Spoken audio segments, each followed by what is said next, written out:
Positive thinking is both a philosophy and an expression of faith. It teaches the cultivation of peace of mind, not as an escape from problems, but as a practical approach to creating a life that is personally and socially worthwhile. The way of life to which this book is a witness is very wonderful. Although the road can be a difficult one, it is also full of hope and victory and even joy. It is my sincere hope that you will take these principles to heart and discover for yourself how the power of positive thinking can truly change your life.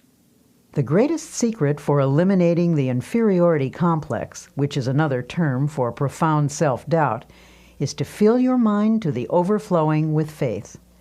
Develop a tremendous faith in God, and that will give you a humble yet soundly realistic faith in yourself. And how do you acquire this dynamic faith? Well, the answer begins with the study of the Scriptures and the use of prayer, lots of prayer. The Scriptures say, according to your faith be it unto you. The bigger your problem, the bigger your prayer should be. Drive your prayers deep into your doubts, into your fears and insecurities. Pray deep, big prayers that have plenty of strength, and you will come up with a powerful and vital faith. It is also helpful to go to a competent spiritual advisor, a minister, a priest, or a rabbi for instruction.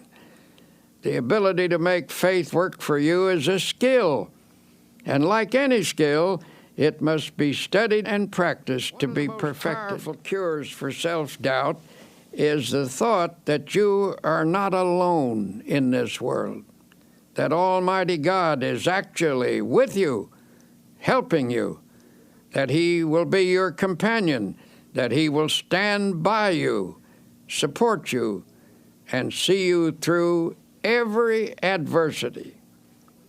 To practice this belief, simply affirm, God is with me, God is helping me, God is guiding me. Spend several minutes each day visualizing God's presence. Then practice believing that affirmation. Go about your business on the assumption that what you have affirmed and visualized is absolutely true.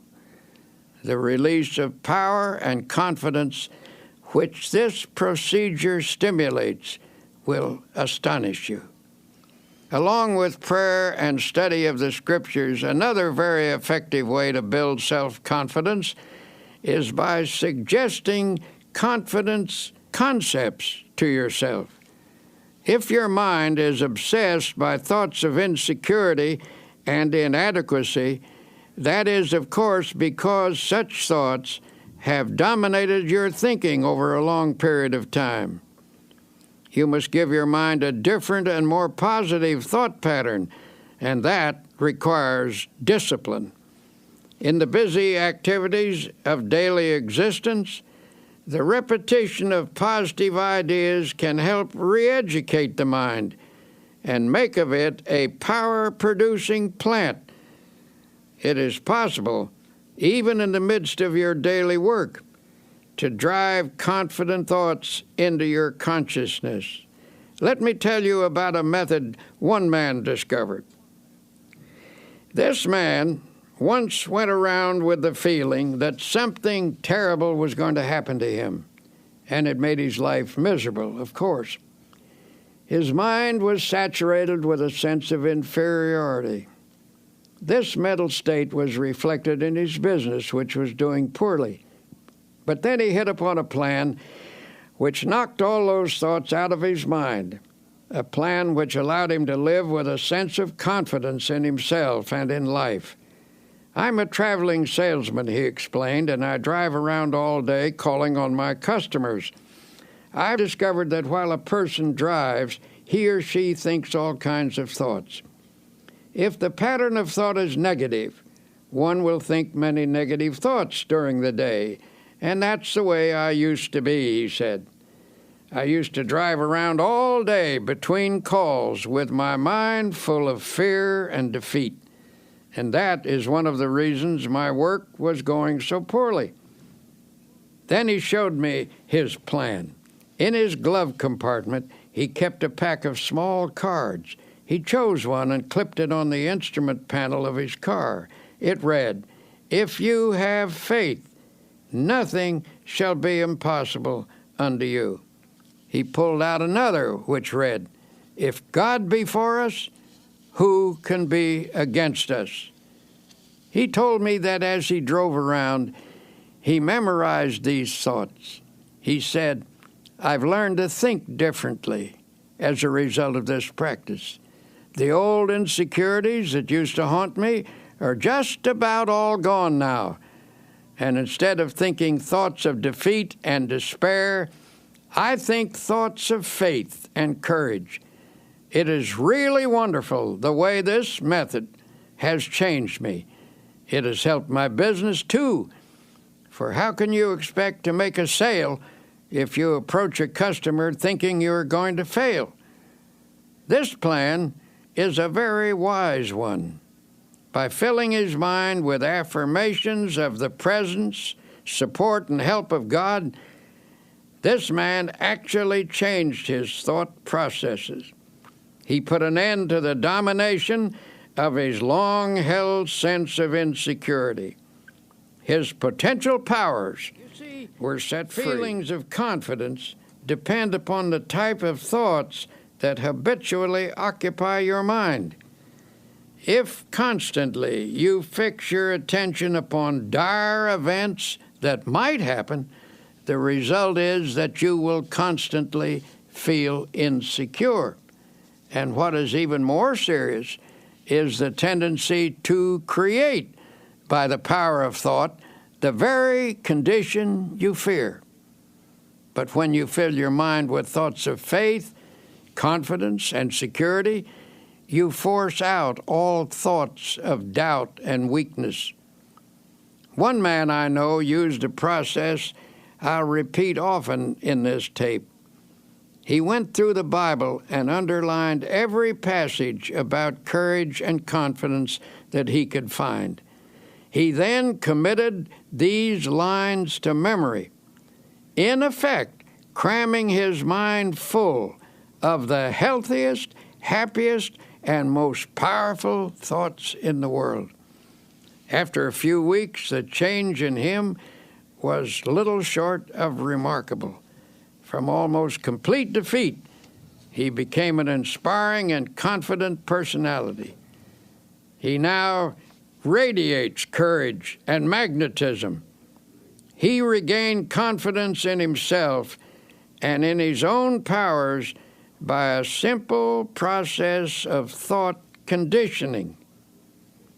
Ralph Waldo Emerson declared a tremendous truth when he said, "They conquer who believe they can."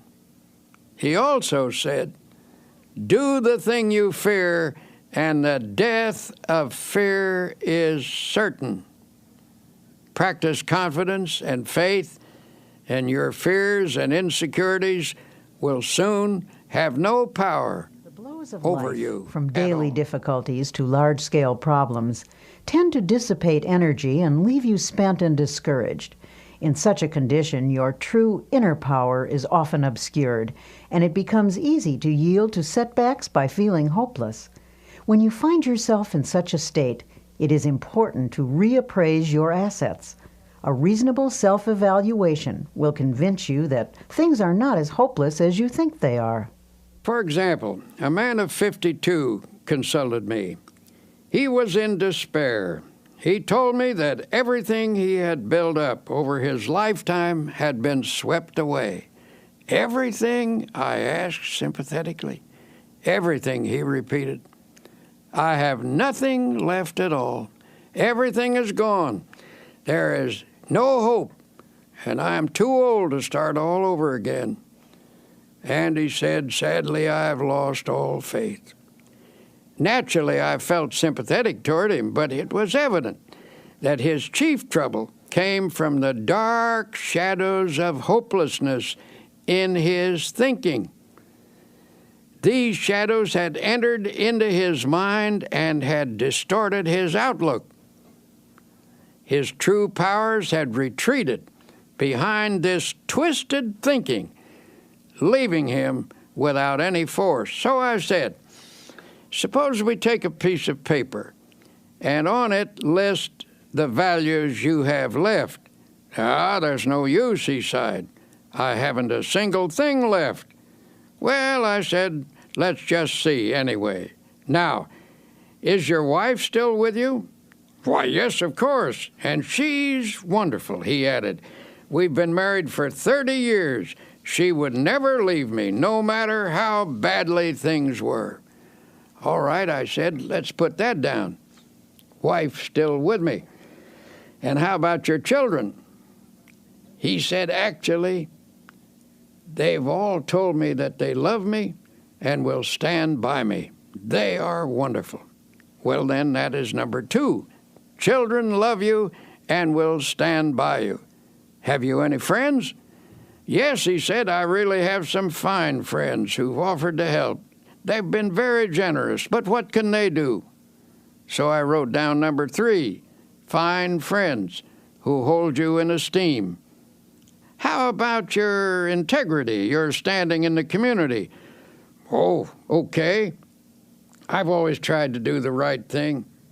Well, let's put that down as number 4, integrity, good standing. How about your health? My health is okay, I'm glad to say. Number 5, then, is good physical health. How about the United States? Do you still think it's the best place to do business and is the land of opportunity? Well, you and me both agree that it's the only country in the world we'd want to live in, he replied. Well, then that's number 6. You live in the USA, land of opportunity, and you're glad to be here. Then I asked, how about your religious faith? Do you believe in God and that God will help you?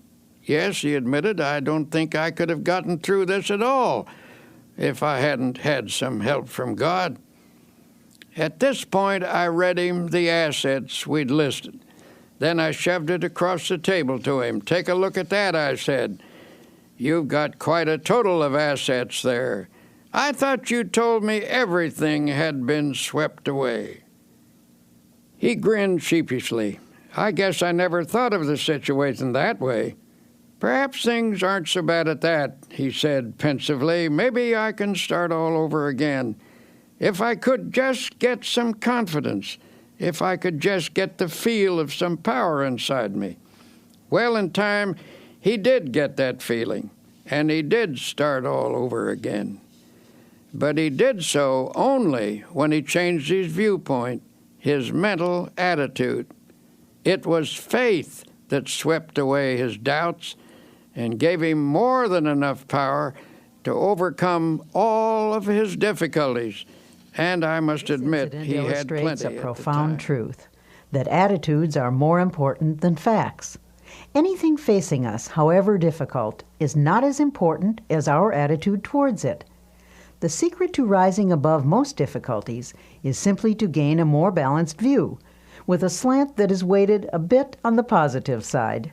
So if you feel you are defeated and have lost confidence in your ability to win, tell you what you do.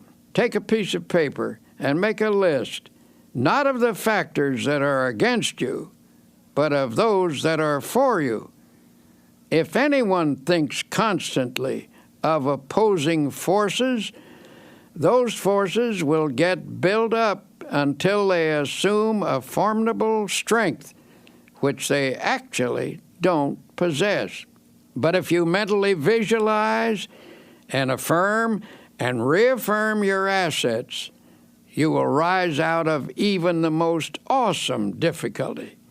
Your inner powers will reassert themselves, and with the help of God, lift you from defeat to victory. To help you start building up your self-confidence, here are 7 suggestions. 1. Create a mental picture of yourself as a success. Hold on to this picture tenaciously. Never permit it to fade. Since your mind tries to complete what it pictures, always picture success, no matter how badly things seem to be going at the moment. Whenever a negative thought about your personal power comes to mind, deliberately voice a positive thought to cancel it out. 2. Don't build up obstacles in your imagination. Minimize them instead. Problems should be seen for what they are and never inflated by fearful thoughts. 3. Don't be awestruck by other people or try to copy them. Remember that most people, despite a confident appearance, are often as scared and as doubtful of themselves as you are. 4. Get a competent counselor to help you understand the origin of your feelings of inferiority and self-doubt. These feelings often begin in childhood. Self-knowledge leads to a cure. 5. Each day, practice the following affirmation. Repeat it out loud if possible. I can do all things through Christ who strengthens me. Here's another dynamic affirmation. If God be for us, who can be against us? 6. Make what you think is a true estimate of your own ability, then raise it 10%. Don't become egotistical, but develop a wholesome self-respect. Believe in your own God-released powers. 7. Put yourself in God's hands.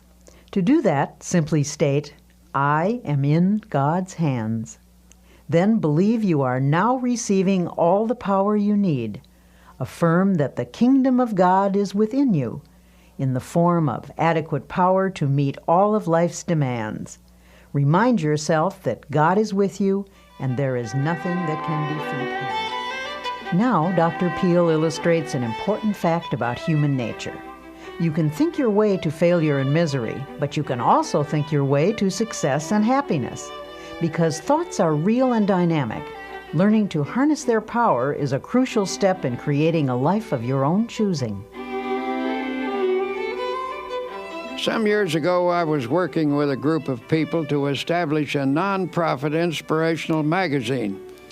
At one point, our endeavor was faced with severe financial problems. In other words, it was almost broke. And when it seemed almost impossible to keep going, I called a meeting. I invited a woman who had once contributed a nice sum to this magazine, hoping that lightning might strike twice in the same place. But this time, she said she would give us something of greater value than money. This rather surprised us, for under the circumstances, we couldn't think of anything more valuable than money. When she told us she was going to give us a creative idea, we didn't jump with enthusiasm. All we could think was, how can we pay our bills with an idea? But, as it turned out, an idea is precisely what helped us pay our bills. Every achievement in the world was first initiated as a creative idea. First the idea, then faith in it, then the means of implementing the idea. That is the way success proceeds. This woman continued. Now she said, here is the idea. What is your present trouble?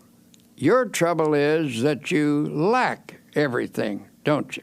You lack money, you lack subscribers, you lack equipment, you lack courage. And why do you suppose you lack everything? Why, simply because you're only thinking about what you lack. You are constantly thinking lack thoughts, and you have thereby created a condition of lack. She told us if you constantly think about what you don't have, you keep creating the conditions that keep you in this state.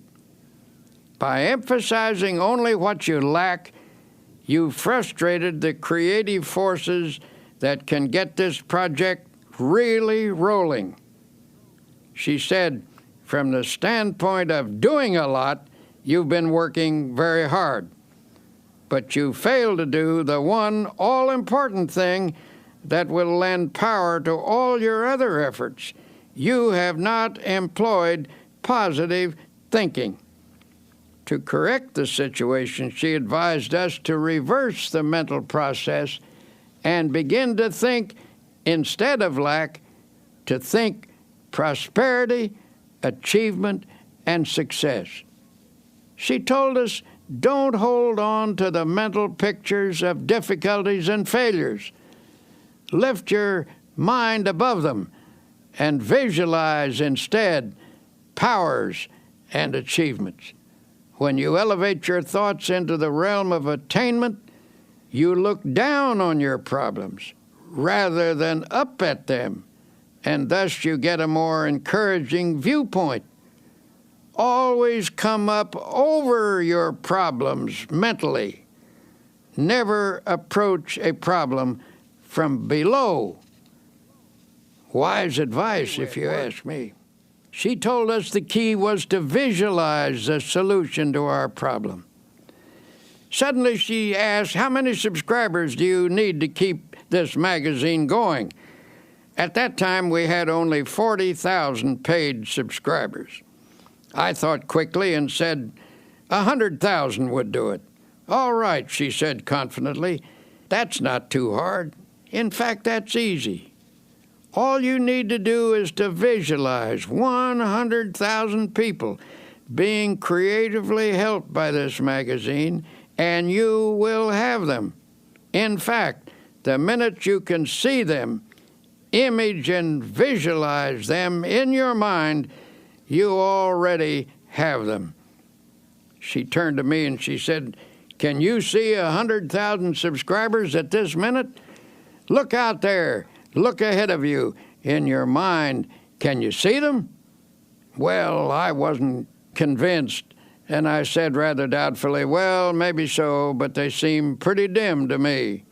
She seemed a little disappointed in me as she repeated, use your imagination to visualize those 100,000 subscribers. I guess my imagination wasn't working too well because all I could see was the insufficient but actual 40,000 paid subscribers. Then she turned to someone else. Can you see 100,000 subscribers, she asked. I rather doubted that he would either, but this fellow does have a creative imagination, and I noticed by the fascinated look on his face that she had him. He was gazing straight ahead with a look of wonder. When she asked again, do you see the 100,000 subscribers? Yes, he cried eagerly. Yes, I do see them. Electrified, I demanded, where are they? Point them out to me. Then I, too, began to visualize them. Now, continued the woman, let us say a prayer and together thank God for giving us 100,000 paid subscribers. Frankly, I thought that was pushing the Lord rather hard. But then I remembered a verse in the Scripture where it says, and all things whatsoever ye shall ask in prayer, believing, ye shall receive them. That means that when you pray for something, visualize what you pray for, believe that if it is God's will and is not selfishly sought after, then it is at that moment given to you. If you have difficulty believing this story, let me assure you that from that moment on, our magazine enterprise never lacked for anything. I tell you this because I was awed by the experience, realizing that I had stumbled upon a tremendous formula for personal victory. I call it the power of positive imaging. I decided to apply it from then on to my own problems, and whenever I've done so, I've had marvelous results. But whenever I've failed to do so, I've missed great opportunities. One of the most important insights about the human race was expressed by the famous psychologist William James. He said, the greatest discovery of my generation is that human beings can alter their lives by altering their attitudes of mind. In other words, as you think, so shall you be. If you want to improve your situation, get rid of all your old, tired, worn-out thoughts. Fill your mind with fresh, new, creative thoughts of faith, love, and goodness. By this process, you can actually remake your life. One business executive I know is the type of person who is never defeated. No problem, no setback, no obstacle ever gets him down. He simply attacks each difficulty with an optimistic attitude and a ready confidence that it will work out all right. And in some strange way, it always does. He seems to have a magic touch in life, a touch that never fails. One day he told me his secret. I was visiting his plant, a modern structure equipped with the latest machinery, using the most up-to-date production methods. It was a factory of outstanding efficiency. When we entered his office, which was decorated in a very modern style, I was quite surprised to find on his highly polished mahogany desk a battered old copy of the Bible. That book, he replied, pointing to the Bible, is actually the most up-to-date thing in this plant. Equipment wears out and furnishing styles change. But that book is so far ahead of us that it never gets out of date. When I went to college, my good Christian mother gave me that Bible, saying if I would read and practice its teachings, I would learn how to get through life successfully, just to humor her. But for years, I practically never looked at it. I thought I didn't need it. Well, how stupid can you get? And I got my life in a terrible mess. He continued his story saying everything went wrong, primarily because I was wrong. I was thinking wrong and acting wrong. I succeeded at practically nothing, failed at almost everything. Now I realize that my principal trouble was wrong thinking. I was negative, resentful, cocky, opinionated. Nobody could tell me anything. I was filled with gripes at everybody. Little wonder I had no friends. Well, he said, one night I was going through some papers and I came across the long-forgotten Bible. It brought up old memories, and I started to read it aimlessly. It's strange how things happen, how in just a moment of time, everything can become different. As I read, a sentence leaped up at me, a sentence that changed my life. And when I say changed, I mean changed. Here is the sentence this man quoted. The Lord is the strength of my life. In this will I be confident. I don't know why that one line affected me so, he went on, but it did. I now know that I was weak and a failure because I had no faith, no confidence. But when I read that line, something clicked in my mind.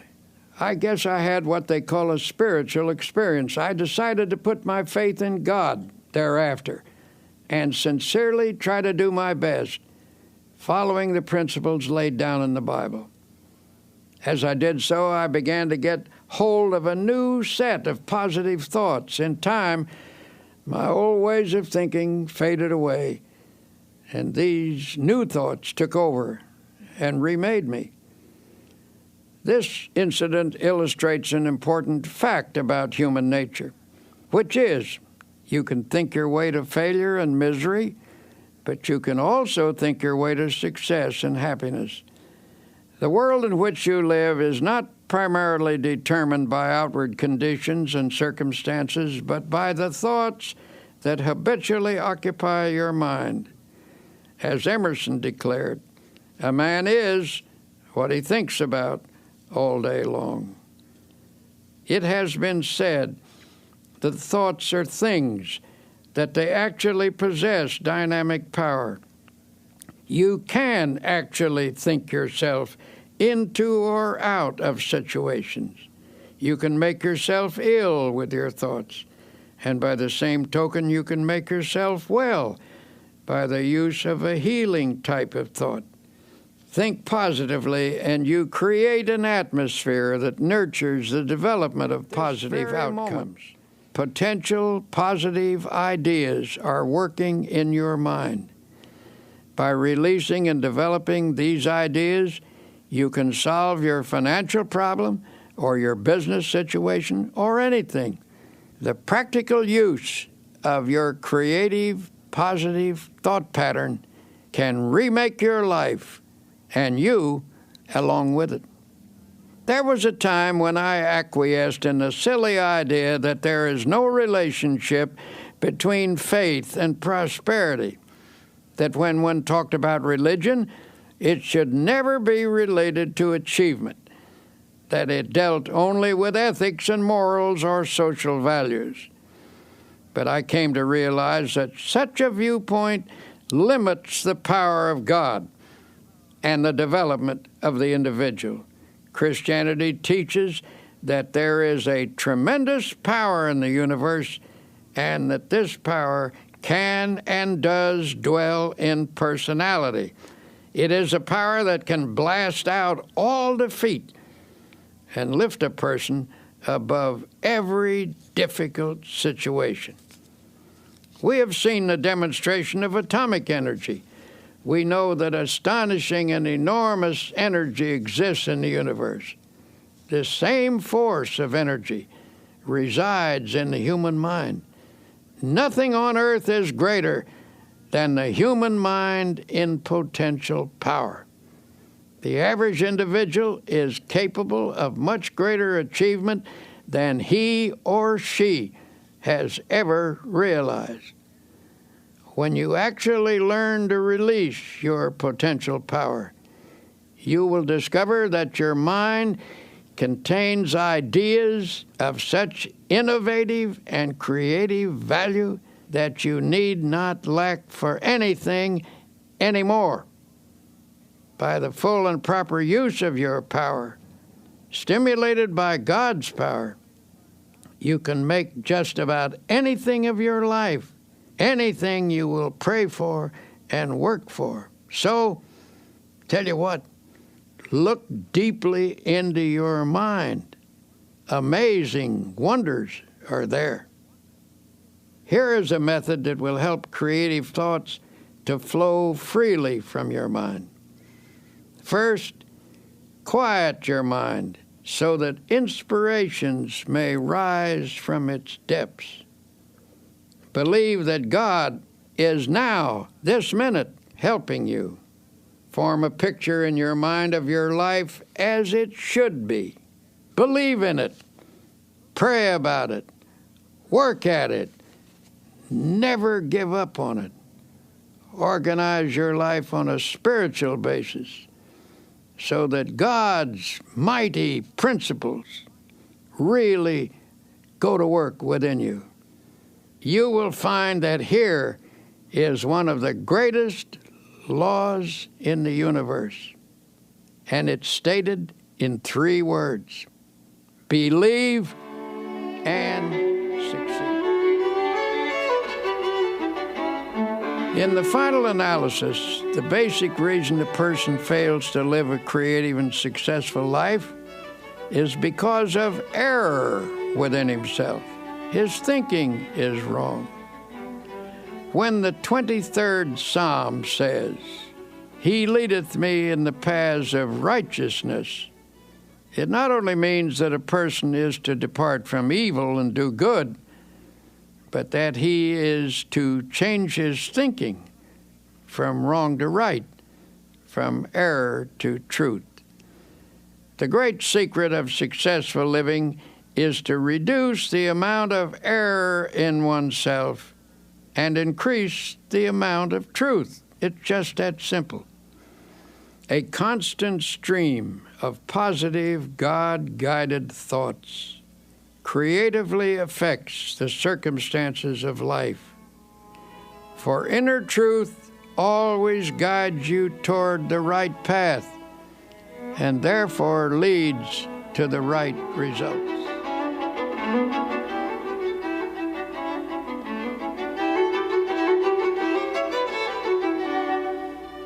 Here are some practical suggestions for changing your mental attitude from negative to positive. Such a change will release the kinds of thoughts that can help you make creative changes in your circumstances. 1. For the next 24 hours, deliberately speak hopefully about everything: your job, your health, your future. Go out of your way to put optimism in everything you say. 2. After speaking hopefully for 24 hours, continue the practice for 1 week. Then you can permit yourself to be realistic for a day or two. You'll discover that what you meant by realistic a week ago was actually pessimistic, and what you now mean by realistic is something entirely different. It is the dawning of the positive outlook. When most people say they're being realistic, they delude themselves. They are simply being negative. 3. Feed your mind even as you feed your body. A healthy mind requires nourishing, wholesome thoughts. Start at the beginning of the New Testament and underline every sentence about faith. Continue doing this until you've marked every passage in the 4 books: Matthew, Mark, Luke, and John. 4. Commit all of those passages to memory. Learn one each day until you can recite the entire list from memory. This will take time, but remember, you've spent much more time being a negative thinker. Unlearning a negative pattern requires time and effort. 5. Make a list of your friends who are positive thinkers and deliberately cultivate their company. Don't abandon your negative friends, but get closer to those with a positive point of view until you've absorbed their spirit. 6. Try to avoid arguments, but whenever a negative attitude is expressed, counter with a positive and optimistic opinion. 7. Pray a great deal and always let your prayers take the form of thanksgiving. Assume that God is giving you great and wonderful things, for if you think He is, He surely is. God will not give you any greater blessing than you can believe in. Remember, according to your faith, be it unto you.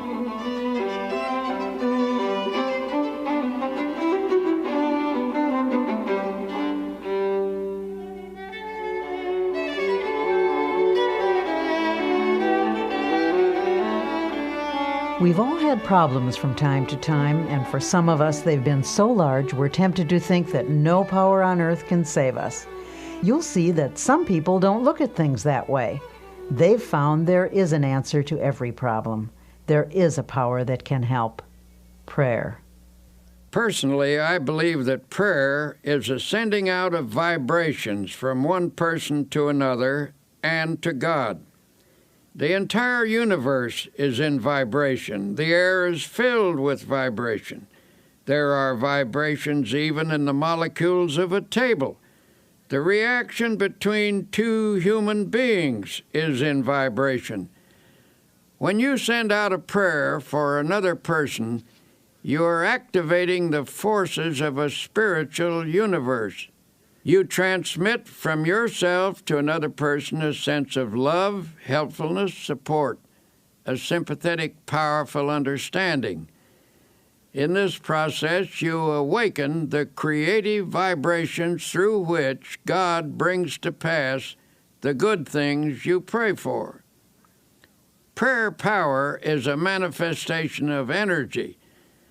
Just as there are scientific techniques for the release of atomic energy, so are there procedures for the release of spiritual energy through prayer. Tension and other related troubles can result from a lack of inner harmony, but it is remarkable how prayer restores the harmonious functioning of body and soul. It appears that even the aging process can be held in check by prayer. You need not lose your vital energy or become weak and listless just because of accumulating years. nor is it necessary for your spirit to sag or become dull. Prayer can actually freshen you up every evening and send you out renewed every morning. And of course, if prayer is driven deeply into your subconscious, you can receive guidance in problems. If you haven't experienced this power, perhaps you need to learn some new techniques of prayer. It is important to realize that you're dealing with the most tremendous power in the world when you pray. The process that most effectively opens your mind to God. Any method which stimulates the flow of God's power into your mind is highly creative. If you've been praying in a certain manner, even if it's brought blessings, which it doubtless has, perhaps you can pray even more profitably by varying the pattern and by experimenting with fresh prayer formulas. One man I know opened a small business in New York City a number of years ago. He characterized his first establishment as a little hole in the wall. He had only one employee. In a few years, this man moved into more extensive quarters. It became a very successful operation. As he described it, his method of business was to fill the little hole in the wall with optimistic prayers and positive thoughts. He declared that hard work, positive thinking, fair dealing, right treatment of people, and the proper kind of praying always gets results. This man, who certainly has a creative and innovative mind, worked out his own formula for solving his problems. It's a curious formula, but I have practiced it myself, and I know that it works. 1. Prayerize. 2. Picturize. 3. Actualize. By prayerize, he meant a daily system of creative prayer. When a problem arose, he talked it over with God very simply and directly. He didn't talk to God as to some vast and far-off shadowy being, but conceived of God as being with him there in his office, in his home, on the street, in his car, always nearby as a partner and close associate. He took seriously the biblical injunction to pray without ceasing. He interpreted this to mean that he should go about the business of each day, discussing with God in a natural manner the questions and decisions that had to be resolved. He filled his daily life full of prayer. That is to say, he lived by prayer. For example, he would say, "What will I do about this, Lord?" Or, "Give me a fresh insight on this, Heavenly Father." The presence of God finally came to dominate his conscious and ultimately his unconscious thinking. In effect, he prayerized his daily life and business. In his formula of creative prayer is to picturize. We've all seen how the person who assumes success tends to already have success. People who assume failure tend to have failure. When either failure or success is pictured, there is a very strong tendency for that picture to actualize as fact and become reality. To assure something worthwhile happening, therefore, first pray about it and test it according to God's will. Then print a picture of it on your mind as happening, holding that image firmly in consciousness.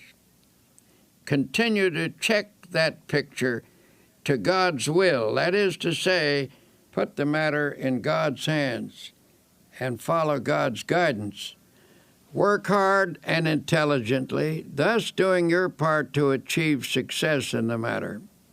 Practice believing and continue to hold the picture firmly in your thoughts. Do this, and you will be astonished at the ways in which that which is visualized comes to pass. A woman became aware she and her husband were drifting apart. Theirs had been a happy marriage, but the wife became preoccupied with social affairs, and the husband had gotten super busy. Before they knew it, the old-time close companionship was gone. Then, one day, she discovered his interest in another woman. At this, she lost her head and became hysterical. When she consulted her minister, he listened to her tale and then turned the conversation to herself. She admitted that she had become self-centered, sharp-tongued, and nagging. She then confessed that she had never felt herself the equal of her husband. Her sense of inferiority had made her retreat actually into antagonism. The minister suggested that she create an image of herself as capable and attractive. He whimsically told her that God runs a beauty parlor and that faith techniques could put beauty on a person's face and charm and ease in their manner. He gave her instruction in how to pray and how to spiritually picturize. He also advised her to hold a mental image of the goodness of her husband and of being once again in harmony and companionship with him. She was to hold this picture tenaciously with faith. Soon after this, her husband informed her that he wanted a divorce. She had conquered herself enough by now to receive this request with calmness. She replied that she was willing if he wanted it, but suggested they defer the decision for 90 days. If he still wanted a divorce at the end of this period, she would cooperate with him. Night after night he went out, and night after night she sat at home. But now she pictured him as seated in his old chair. She painted an image of him there, comfortably reading as in the old days. She visualized him puttering around the house, painting and fixing things as he used to do. She visualized the two of them playing golf together and taking hikes as they once did. She maintained this picture with steady faith, and one night, what do you know? There he actually sat in his old chair. She looked twice to be sure that it was the reality rather than the picturization, but perhaps a picturization is a reality, for at any rate, the actual man was actually there. After that night, he still went out occasionally, but more and more frequently, he sat in his chair. Then he began to read to her, as in the old days.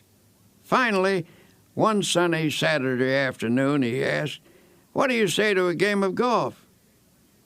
The days went by pleasantly until she realized that the 90th day had arrived. That evening she said quietly, "Bill, this is the 90th day." "What do you mean?" he asked, puzzled. "The 90th day. Why, don't you remember? We agreed to wait 90 days to settle that divorce matter, and this is the day." He looked at her for a moment, and then, hidden behind his paper, He casually turned a page and said, "Don't be silly. I couldn't possibly get along without you. Where did you get the idea I would ever leave you?" The New Testament says the kingdom of God is within you. It is informing us that God has provided us with all the potential abilities we need. It is up to us to tap and develop those powers. A man I know is the chief of 4 executives in a successful company. At regular intervals, these men have idea sessions. The purpose of these meetings is to tap all the creative ideas lurking in the minds of any of the 4. For this session, they use a room without telephones, buzzers, or other usual office equipment. Before starting this session, the group spends 10 minutes in silent prayer and meditation. They conceive of God as creatively at work in their minds. Each prays and meditates silently in his own way. Following the quiet period, all start talking, pouring out ideas that have come to their minds. Memos of the ideas are written on cards and thrown on the table. No one is permitted to criticize any idea at this point, for they believe that argument can stop the flow of creative thought. The cards are gathered up to be evaluated at a later session, which follows this idea tapping session, where thinking is stimulated by prayer power.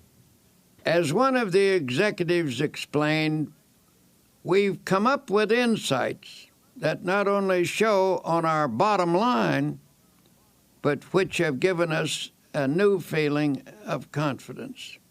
Beyond that, a deeper feeling of fellowship among the 4 of us has grown, and this has spread to others as well. Alert people everywhere are finding that by trying prayer power, they feel better, work better, sleep better, are better. A young woman came to me a while ago and admitted that she was filled with hate, jealousy, and resentment. She was also very apprehensive, always worrying about her children, that they would be sick or get into an accident or fail in school or something. Her life was an unhappy mixture of fear and worry. I told her that the practice of creative prayer could change her life. I suggested that she pray every day at the time the children were coming home from school and make her prayers an affirmation of God's protective care. Doubtful at first, she became a most enthusiastic practitioner of prayer. Here's what she wrote to me. My greatest progress dates from the time you told me that every day is a good day if you pray. I began to put into practice the idea of affirming that this would be a good day the minute I woke up in the morning, and I can positively say that I haven't had a bad or upsetting day since that time. The amazing thing is that my days actually haven't been any smoother or any more free from petty annoyances than they ever were, but they just don't seem to have the power to upset me anymore. Every night I begin my prayers by listing all the things for which I am grateful, little things that added to the joy of the day. I know that this habit has geared my mind to pick out the nice things and forget the unpleasant ones. The fact that for 6 weeks I have not had a single bad day and have refused to get downhearted with anyone is really people marvelous find tremendous to me. Power each day through prayer. Here are 10 suggestions for achieving effective results from your prayers. 1. Set aside a few minutes each day. Do not say anything. Simply practice thinking about God. This will make your mind spiritually receptive. 2. Pray out loud using simple, natural words. Tell God anything that's on your mind. Talk to God in your own language. 3. Pray as you go about the business of the day, on the subway or bus or at your desk. Begin by closing your eyes to shut out the world and concentrate briefly on God's presence. 4. Don't always ask for something when you pray, but instead affirm that God's blessings are being given and spend most of your prayers offering thanks. 5. Pray with the belief that sincere prayers can reach out and surround your loved ones with God's love and protection. 6. Never use a negative thought in prayer. Only positive thoughts get results. 7. Always express willingness to accept God's will. Ask for what you want, but be open to take what God gives you. It may be better than what you ask for. 8. Practice the attitude of putting everything into God's hands. Ask for the ability to do your best and then leave the results confidently to God. 9. Pray for people you do not like or who have mistreated you. Resentment is the first obstacle to spiritual power. 10. Make a list of people for whom to pray. The more you pray for others, especially those not connected with you, the more the good results of prayer will come back to you.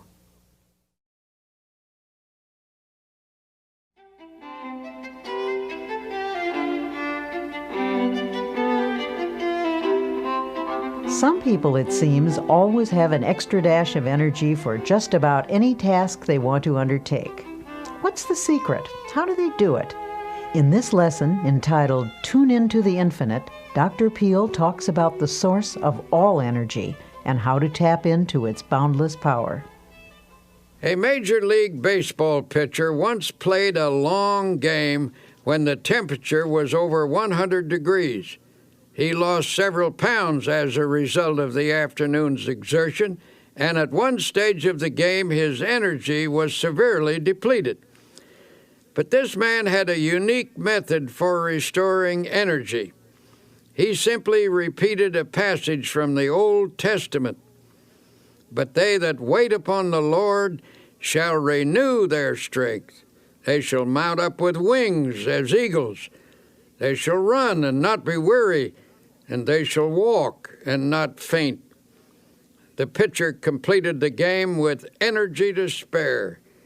He explained the technique by saying, I sent a powerful energy-producing thought through my mind. As this baseball player discovered, prayer has the power to alter not only our attitudes, but our energy level as well.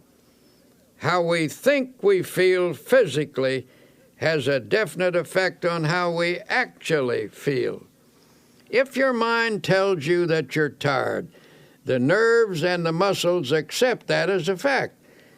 If your mind is intensely interested in something, you can keep on with an activity indefinitely.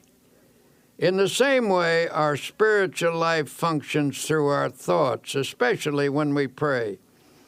When you tell yourself that you have powerful internal resources, you supply attitudes of faith to your mind.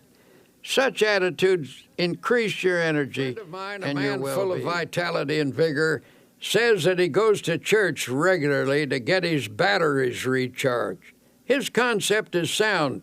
God is the source of all energy. Atomic energy, electrical energy, spiritual energy. Indeed, every form of energy derives from the Creator. The Bible emphasizes this point when it says, He giveth power to the faint, and to them that have no might He increaseth strength. And here's how the Bible describes life's energizing and re-energizing process. In Him we live and move and have our being, In other words, from God we receive our vitality and our dynamic energy, and through Him we attain completeness. Contact with God establishes within us a flow of the same type of energy that recreates the world, that renews springtime every year. When we're in spiritual contact with God through our thoughts, divine energy flows through us and automatically renews the original creative act. It's not unlike an electric clock connected to an outlet. The clock continues to keep time until it's unplugged. Then it stops because it has lost contact with its source of power. When we lose contact with our divine source of energy, much the same thing happens. We can tap into a reservoir of boundless power, and from this source we can draw on unlimited energy for body and mind. A friend of mine, a man whose responsibilities are very heavy, works from morning until night without interruption, but this fellow always seems able to assume new obligations. Most importantly, he has the knack of handling his work easily and efficiently. One day I happened to be talking with his physician, and I commented that I hoped this man wasn't setting a dangerous pace that could lead to a breakdown. The doctor shook his head. "No," he replied, "I don't think there's any danger of a crack-up. The reason is that he's a thoroughly well-organized individual with no energy leaks in his makeup. He handles things with easy power and carries burdens without strain. He never wastes an ounce of energy. Every effort is applied with maximum force." When asked to account for this seemingly boundless energy and efficiency, the physician stated, "He's emotionally well integrated, and what's more important, he is a soundly religious person. His religion provides him with a workable mechanism for preventing energy leaks. It isn't hard work that drains off energy, but emotional upheaval, and this man is entirely free. People are realizing that the maintenance of a sound spiritual and emotional life is an important factor in the enjoyment of a forceful personality. If proper attention is given to the spirit and the emotions, energy will be conserved. But if emotional reactions are not kept in balance, you will begin to see a drain on your vital force.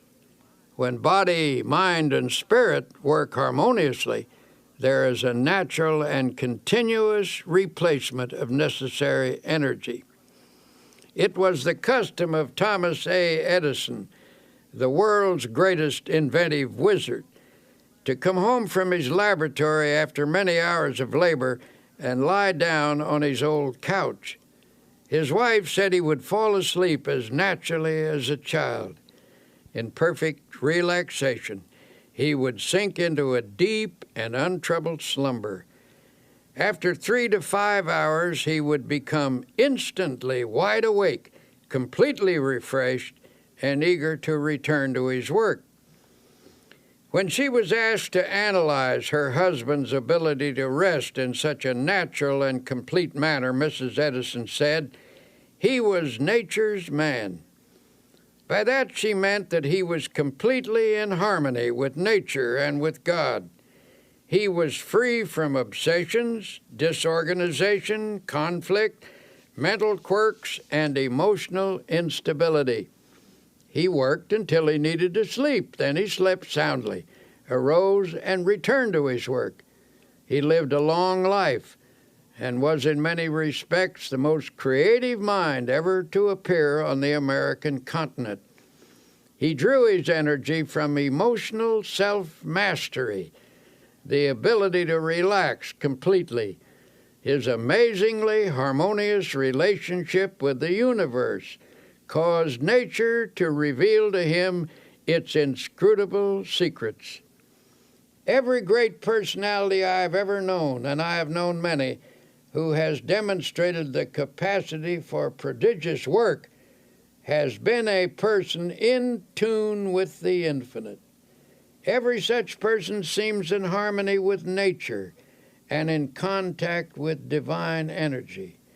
They haven't necessarily been pious people, but invariably they have been extraordinarily well organized from an emotional and psychological point of view.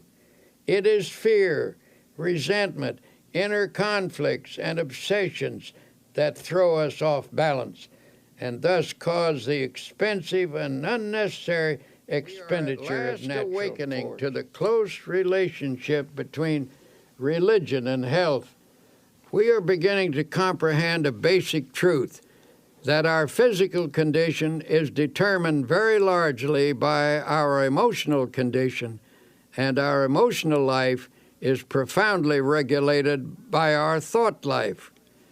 All through its pages, the Bible talks about vitality and force and life. The supreme overall word of the Bible is life, and life means vitality, to be filled with energy. Jesus stated the key expression, "I am come that they might have life, and that they might have it more abundantly." Or as one version has it, "I am come that they might have life and have it in all its fullness." This does not rule out pain or suffering or difficulty, but the clear implication is that if a person practices the creative and recreative principles of Christianity, he can live with power and energy. It's important to note that the practice of these principles will bring a person into the proper tempo of living. Our energies are frequently destroyed because of the abnormally high pace at which we go about our lives. To conserve energy, you must get your personality speed synchronized with the rate of God's movement. God is in you. If you are going at one rate and God at another, you will tear yourself apart. Though the mills of God grind slowly, yet they grind exceedingly small. The mills of most of us grind very rapidly, and so they grind poorly. When we become attuned to God's rhythm, we develop a normal tempo within ourselves, and energy flows freely. The hectic habits of this age have many disastrous effects. Everything is speeded up, and for that reason many people feel unnecessarily tired. The solution is to get into the time synchronization of Almighty God. One way to do this is by going out some warm day and lying down on the earth. Get your ear close down to the ground and listen. You will hear all manner of sounds. You will hear the movement of the spheres, the wind in the trees, and the murmur of insects. You will discover presently that there is in all these sounds a well-regulated tempo. You cannot get that tempo by listening to traffic in the city streets, for it is lost in the confusion of sound. You can get it in church, where you hear the Word of God and the great hymns. Truth vibrates to God's tempo in a church, but you can also find it in a factory, if you have a mind to. To get yourself in tune with the rhythm of God, first allow yourself to relax physically. Then conceive of your mind as also relaxing. Then visualize the soul as becoming quiescent, and pray as follows. Dear God, you are the source of all energy. You are the source of energy in the sun, in the atom, in all flesh, in the bloodstream, in the mind. I hereby draw energy from you as from an unlimited source. Then practice believing that you do receive energy. Keep in tune with the tired simply because They aren't interested in anything. Nothing ever moves them deeply. To some people, it makes no difference what's going on or how things go. Their personal concerns are more important than all crises in human history. Nothing makes any real difference to them except their own little worries, desires, and hates. They wear themselves out by stewing about a lot of inconsequential things that amount to nothing. The surest way not to become tired is to lose yourself in something in which you have a profound conviction. A famous statesman finished his 7th speech of the day and still had energy to spare.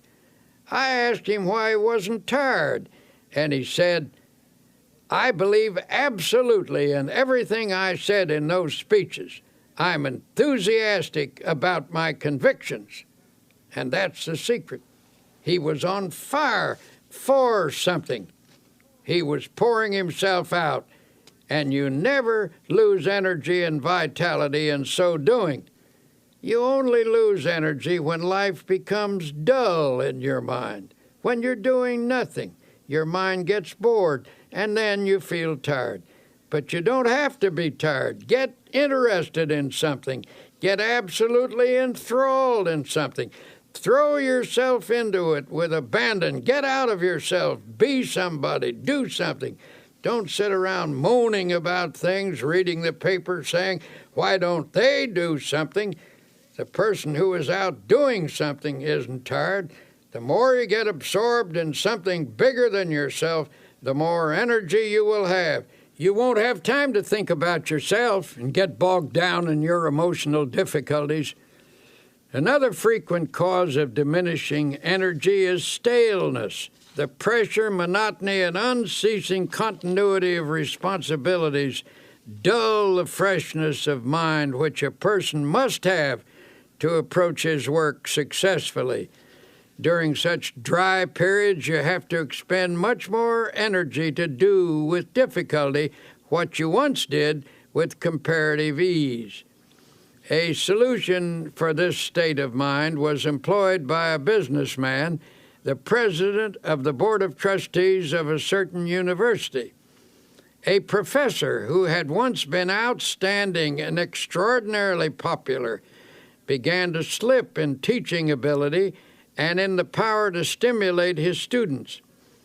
It was the verdict of the students, as well as the private opinion of the trustees, that this teacher must either recover his former teaching abilities or it would be necessary to replace him.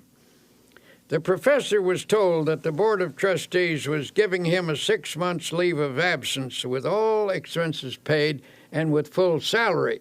There was only one stipulation, that he go away to a place of rest and give himself over to gaining a complete renewal of strength and energy. The board invited him to use a cabin which he himself owned in a wilderness setting and made the curious suggestion that he take no books except one, the Bible. He suggested that the professor's daily program be walking, fishing, some manual work in the garden, and an extended period of reading the Bible. He encouraged the professor to memorize as many passages as possible in order to saturate his mind with the great words and ideas which the book contains. He said, "I believe that if you spend 6 months outdoors chopping wood, digging in the soil, reading the Bible, and fishing in deep lakes, you will become a new man." The professor agreed to this unique proposal. His adjustment to this radically different mode of life was an easier one than he or anyone who knew him expected. In fact, he was surprised to find that he actually liked it. After he became accustomed to active outdoor living, he discovered it had an immense appeal for him. He missed his intellectual associates and his reading for a while, but forced back upon the Bible, his only book, he became immersed in it. To his amazement, he found the Bible to be, as he put it, a library within itself. In the pages of the Bible, he found faith and peace and power. In 6 months, he was a new man. When he returned to teaching, his colleagues and students found him a person of compelling power and exciting inspiration.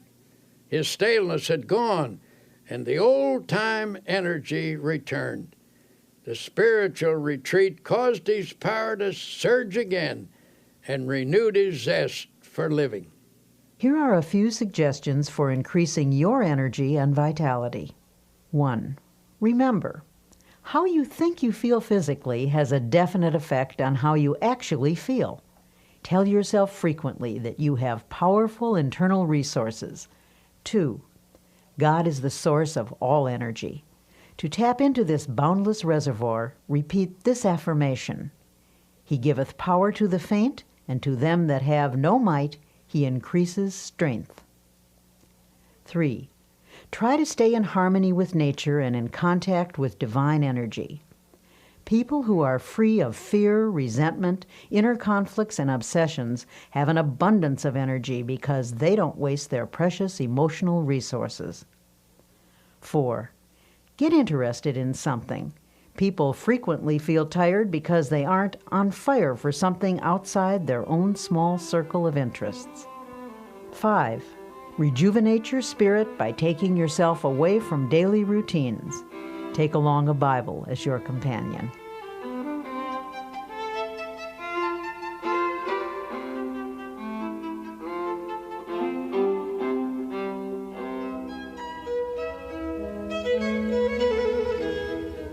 In a chaotic world, a sense of inner harmony is increasingly difficult to achieve. And yet, tranquility is essential to both physical and emotional well-being. In this section, entitled "A Peaceful Mind Generates Power," you will learn one of the most important characteristics of a happy and successful person: peace of mind. How often have you found yourself complaining about how poorly you slept the night before, that you went to bed with an ear full of trouble? Given the choice, wouldn't you rather fall asleep with a mind full of peace? The secret to a mind full of peace lies in one's mental attitude. The life of strain is very difficult. On the other hand, the life of inner peace, being harmonious and without stress, is the easiest type of existence. It is a life which accepts God's gift of peace and embraces the attitude of relaxed trust in Him. The first technique recommended is to practice emptying the mind. I cannot emphasize enough the importance of a frequent mental catharsis. This means clearing the mind of fears, hates, insecurities, regrets, and guilt. The mere attempt to empty the mind tends to give relief. Haven't you ever experienced a welcome sense of release when you've poured out your troubles to somebody you can trust? One effective method for doing this is the daily practice of silence. Everyone should insist upon at least 15 minutes of absolute silence every day. Go alone into the quietest place available and sit or lie down. Do not talk, do not write, do not read. Think as little as possible. Conceive of your mind as the surface of a body of water and see how nearly quiet you can make it so that there isn't even a ripple. When you've attained a quiescent state, begin to listen for the deeper sounds of harmony and beauty and of God that are to be found in the essence of silence. I was once conducting a religious service on an ocean liner on a voyage to Hawaii. In the course of my talk, I suggested that people who were carrying worries in their minds go to the stern of the vessel and imaginatively take each anxious thought out and drop it into the ocean and watch it disappear in the wake of the ship. It seemed an almost childlike suggestion, but a man who had quite a no-nonsense manner came to me later that day and said, "You know something? Every evening at sunset, as long as this voyage lasts, I'm going to drop all my worries overboard until I develop the ability to cast them entirely out of my consciousness at will. Every day I shall watch them disappear in the great ocean of time." Doesn't the Bible say something about forgetting those things that are behind? Of course, just emptying the mind is not enough. To prevent those old unhappy thoughts from sneaking in again, you must refill the mind immediately with creative and healthy thoughts. These happy thoughts will stand guard when the old fears, hates, and worries that used to haunt you try to edge back in again. At intervals during the day, practice thinking a carefully selected series of peaceful thoughts. Let mental pictures of the most peaceful scenes you have ever witnessed pass across your mind. For example, you might see a beautiful valley filled with the hush of evening time as the shadows lengthen and the sun sinks to rest. Or you could recall the silvery light of the moon falling upon rippling waters, or the sea washing gently upon soft shores of sand. Serene images like these will work upon your mind as a healing medicine. You might also practice the techniques of repeating beautiful words out loud. Words have profound suggestive power, and there is healing in the very saying of them. Utter a series of panicky words, and your mind will immediately go into a mild state of nervousness. You will perhaps feel a sinking in the pit of your stomach that soon affects your entire body. If, on the other hand, you speak peaceful, quieting words, your mind will react in a peaceful manner. Use such words as, for example, tranquility. Repeat the word slowly several times. Tranquility is one of the most beautiful and melodic of all English words, and the mere saying of it tends to induce a tranquil state. It is also helpful to use lines from poetry. When peaceful quotations are dropped in the subconscious, they lubricate the mind with peace. Here is one from a 16th century mystic. "Let nothing disturb you. Let nothing frighten you. Everything passes away except God. God alone is sufficient." The words of the Bible have a particularly strong therapeutic value. Drop them into the mind, allowing them to dissolve in consciousness, and they will spread a healing balm over your entire being. For attaining peace of mind, this is one of the simplest things to do, and also one of the most effective. There are other practical ways by which you can develop a serene state of mind. One way is through your conversations. Depending upon the words we use and the tone in which we use them, we can talk ourselves into being nervous high-strung and upset.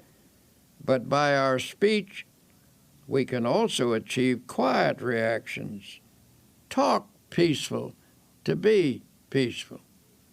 You see, the words we speak have a direct and definite effect upon our thoughts. So in a group, when the conversation takes an upsetting trend, try injecting peaceful ideas into the talk. Note how it counteracts the tension. A conversation filled with unhappy expectation, at breakfast, for example, often sets the tone of the entire day. On the other hand, if you start each day by affirming peaceful attitudes, your days will tend to be pleasant and successful. Perhaps our lack of inner peace is due in part to the effect of today's increased levels of noise. Research indicates that certain amounts of noise in the place we work, live, or sleep affects the nervous system and reduces efficiency. Contrary to popular belief, it is doubtful if we ever completely adjust to some noises. No matter how familiar a repeated sound becomes, it never passes unheard by the subconscious. Automobile horns, the roar of airplanes, and other strident noises actually result in physical activity during sleep, transmitted to and through the nerves by these sounds, cause muscular movements which keep us from getting a real rest. On the other hand, the practice of silence is healing, soothing, and healthy. The sense of rest that results from the practice of complete silence is of utmost value.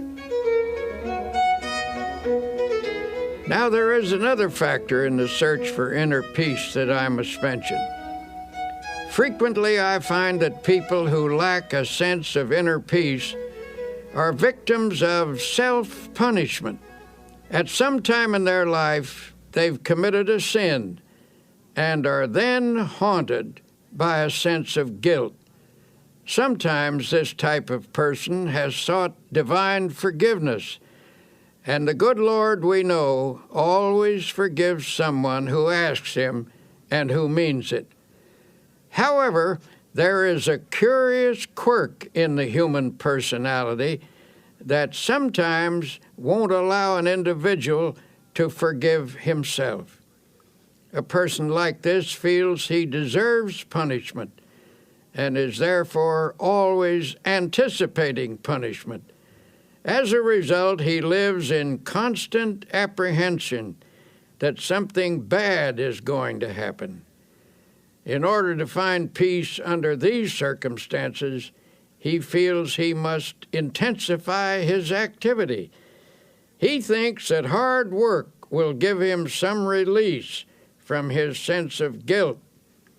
A physician told me that a number of cases of nervous breakdown in his practice were linked to such guilt feelings, where the patients unconsciously attempted to compensate by hectic overwork. Then they attributed their breakdown not to a sense of guilt, but to their overworked condition. This doctor told me that such a breakdown needn't happen if only the patient could be released from his guilt. Under such circumstances, peace of mind can be found by yielding the guilt as well as the tension it produces to the healing therapy of God. An acquaintance at a quiet resort hotel. This was a high-pressured, hard-driving, and exceedingly nervous businessman.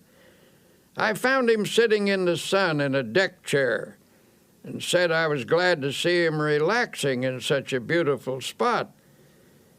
Nervously, he replied, "I haven't any business being here. I have so much work to do at home. I'm under terrible pressure. I'm nervous, jumpy, I can't sleep. My wife insisted that I come down here for a week. The doctors say there's nothing wrong with me that right thinking and relaxation can't cure. But how in the world do I do that?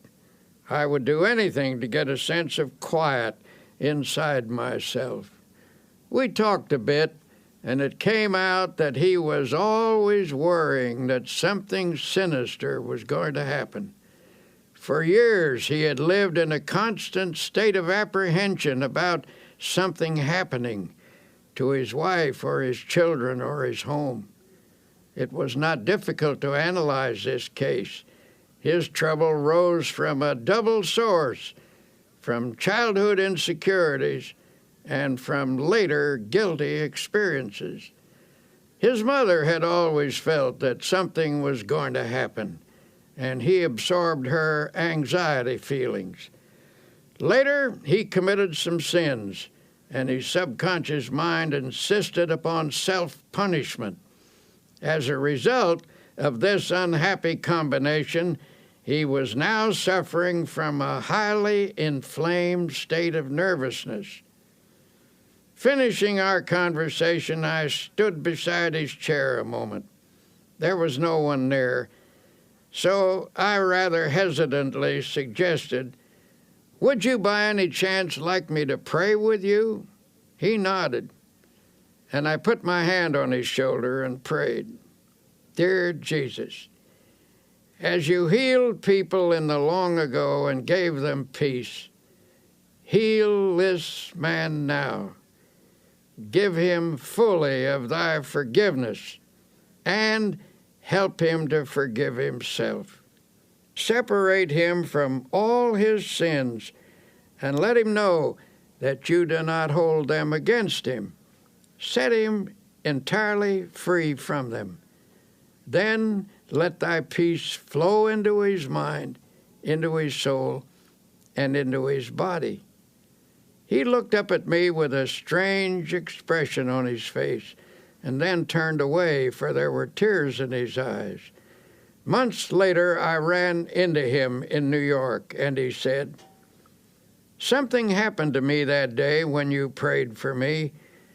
I felt a strange sense of quietness and peace," and he added, "healing." This man now goes to church regularly and reads the Bible every day. He follows the laws of God and has a great deal of driving force.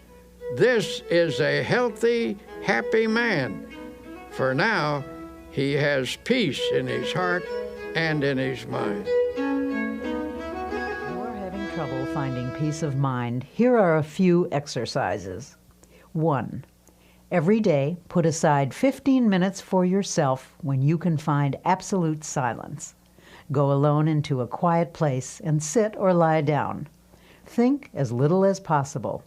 Allow the silence to open you up to feelings of harmony and beauty. 2. From time to time during the day, practice concentrating on a selected series of peaceful thoughts. Think of your past as a painting from which you can choose the most serene moments you have ever experienced. Allow your mind to dwell in those scenes until you feel you are present in that place and absorbing its tranquility. 3. Practice the technique of repeating beautiful words out loud. Words have profound powers of suggestion, and there is healing in the very saying of them. 4. The words of the Bible are especially therapeutic. Drop them into your mind, allowing them to dissolve in your consciousness, replacing negative thoughts. When your daily pace is a frantic one, it's more important than ever to remember that peace of mind is essential to efficiency, no matter what you do. Dr. Peel's prescription for accomplishing more in your life is to relax for easy power through the healing properties of calmness and quiet. Do you ever fume and fret? Here is a picture of yourself if you do. The word fume means to boil up, to blow off, to be agitated. It conjures up images of someone who is seething and distraught. The word fret is equally descriptive. It is reminiscent of a sick child in the night, a petulant and irritating half-cry, half-whine. To fret is a term usually used when talking about children, but unfortunately it frequently describes the emotional reaction of many adults. The Bible advises us to fret not thyself. This is sound advice for people of our time. If we are to have power to live effectively, we just need to stop fuming and fretting and find instead real peace of mind. But how do you go about doing that? A first step is to reduce your pace, or at least the tempo of your pace. We don't usually realize how fast we're driving ourselves. Many people destroy their bodies by this pace, but even worse, they tear their minds and souls to shreds as well. The pace at which we live is determined by our thinking habits. It's possible for someone to live a quiet, physical existence and yet maintain a fast tempo emotionally. When the mind goes rushing on pell-mell from one feverish attitude to another, it becomes feverish too. This overstimulation produces fatigue, frustration, and emotional illness. And if this effect is so physically and emotionally pronounced, imagine what it does to that deep inner essence of the personality known as the soul. It is impossible to have peace of soul if one's tempo is so feverishly accelerated. God simply won't go that fast. He will not endeavor to keep up with you. He says, in effect, go ahead if you must with this foolish pace, and when you are worn out, I will offer you my healing.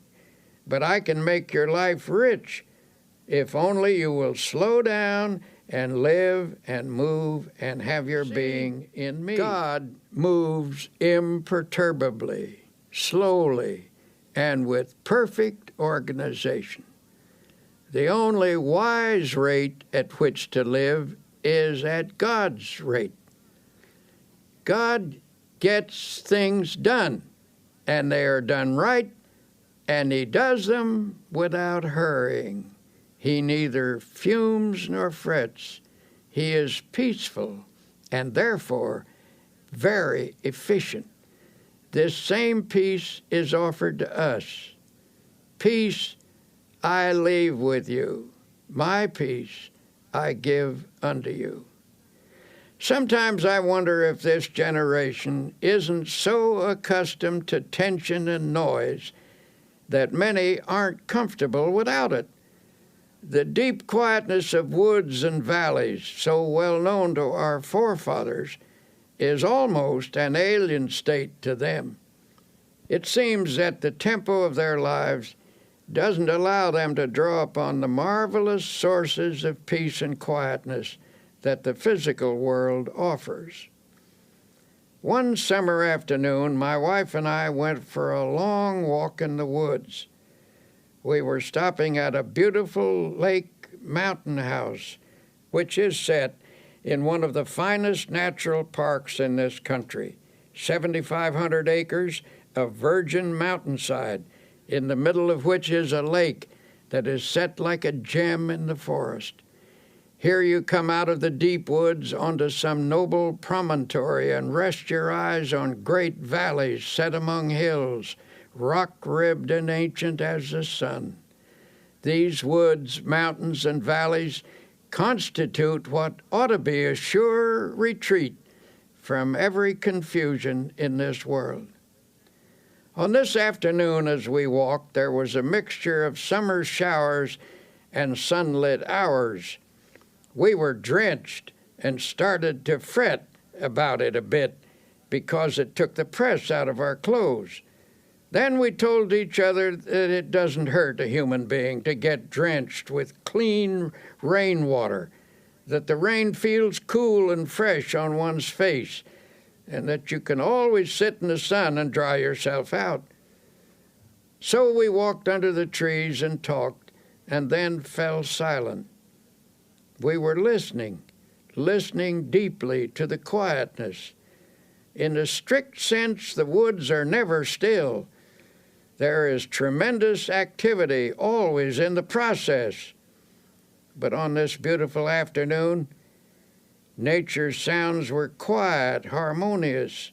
Nature was laying its hand of healing quietness upon us, and we could actually feel the tension being drawn off.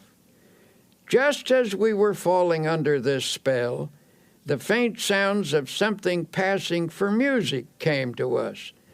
It was a nervous, high-strung music, so popular these days. And presently through the woods came 3 young people, and one of them was lugging a portable radio. City people out for a walk in the woods, and tragically enough were bringing their noise along with them. They were nice folk, too, for they stopped and we had a pleasant talk with them. It occurred to me to ask them to turn that thing off and listen to the music of the woods. But I didn't feel it was my business to instruct them, and finally they went on their way. We commented on the loss they were incurring, that they could pass through this peacefulness and not give ear to the music that is as old as the world, harmony and melody the like of which man has never equaled, the song of the wind through the trees, the sweet notes of birds singing their hearts out, the whole background of the music of the spheres. Remember the words of Jesus, "Come ye yourselves apart into a desert place and rest a while." Frequently enough, I've had to remind myself to practice this truth. But we must discipline ourselves to quietness if we expect its benefits in our lives. To help reduce the tension that seems to dominate people everywhere, you can start by reducing your pace. To do that, you will need to slow down and quiet down. Do not fume. Do not fret. Practice being peaceful. Practice the peace of God, which passeth all understanding. Then note the quiet sense of power that wells up within you. A physician gave some rather unusual advice to a patient of his, one of those aggressive, go-getter types of businessman. This man had been telling him that he takes his briefcase home with him every night, packed with important work that must get done right away. When the doctor asked if someone else couldn't help him with it, the man snapped, "Nope, I'm the only one who can do it. Everything depends on me." The doctor asked, "If I write a prescription, will you follow it?" This, believe it or not, was the prescription. His patient was to take off 2 hours every working day and go for a long walk. Then he was to take off a half day a week and spend that half day in a cemetery. In astonishment, the patient demanded, "Why should I spend a half day in a cemetery?" "Because," answered the doctor, "I want you to wander around and look at the gravestones of men who are there permanently. I want you to meditate on the fact that many of them are there because they thought, even as you do, that the whole world rested on their shoulders. Meditate on the solemn fact that when you get there permanently, the world will go on just the same. There are times when it is essential to check our headlong pace, and it must be emphasized that the only way to stop is to stop. Believe me, I know personally Once went from to a certain experience. city to give a lecture and was met at the plane by a committee. I was rushed to a bookstore where I had an autographing party, and then to another bookstore where another autographing party was held. Then they rushed me to a luncheon. After rushing through the luncheon, I was rushed to a meeting. After the meeting, I was rushed back to the hotel, where I changed my clothes and was rushed back to a reception, where I met several hundred people and drank 3 glasses of fruit punch. Then I was rushed back to the hotel and told I had 20 minutes to dress for dinner. When I was getting dressed, the phone rang and somebody said, "Hurry, hurry, we must rush down to dinner." Excitedly, I chattered, "I will rush right down." I rushed from the room and was so excited that I could scarcely get the key into the lock. Hastily, I checked myself to make sure I was completely dressed and rushed toward the elevator. All of a sudden, I stopped. I was out of breath. I asked myself, just what is this all about? What is the meaning of this ceaseless rush? This is ridiculous. Then I declared independence and said, I don't care if I go to dinner or not. I do not care whether I make a speech. I do not have to go to this dinner, and I do not have to give a speech. So deliberately and slowly I walked back to my room and took my time about opening the door. I telephoned the man downstairs and said, if you want to eat, go ahead. If you want to save a place for me, I will be down after a while when I'm good and ready. But I'm not going to rush anymore. So I removed my coat, sat down, took off my shoes, put my feet up on the table, and just sat. Then I opened the Bible and very slowly read aloud the 121st Psalm. I will lift up mine eyes unto the hills, from whence cometh my help. I closed the book and had a little talk with myself, saying, come on now, son, start living a slower pace and a more relaxed life. And then I affirmed, God is here and his peace is touching me. I don't need anything to eat, I reasoned. I eat too much anyway.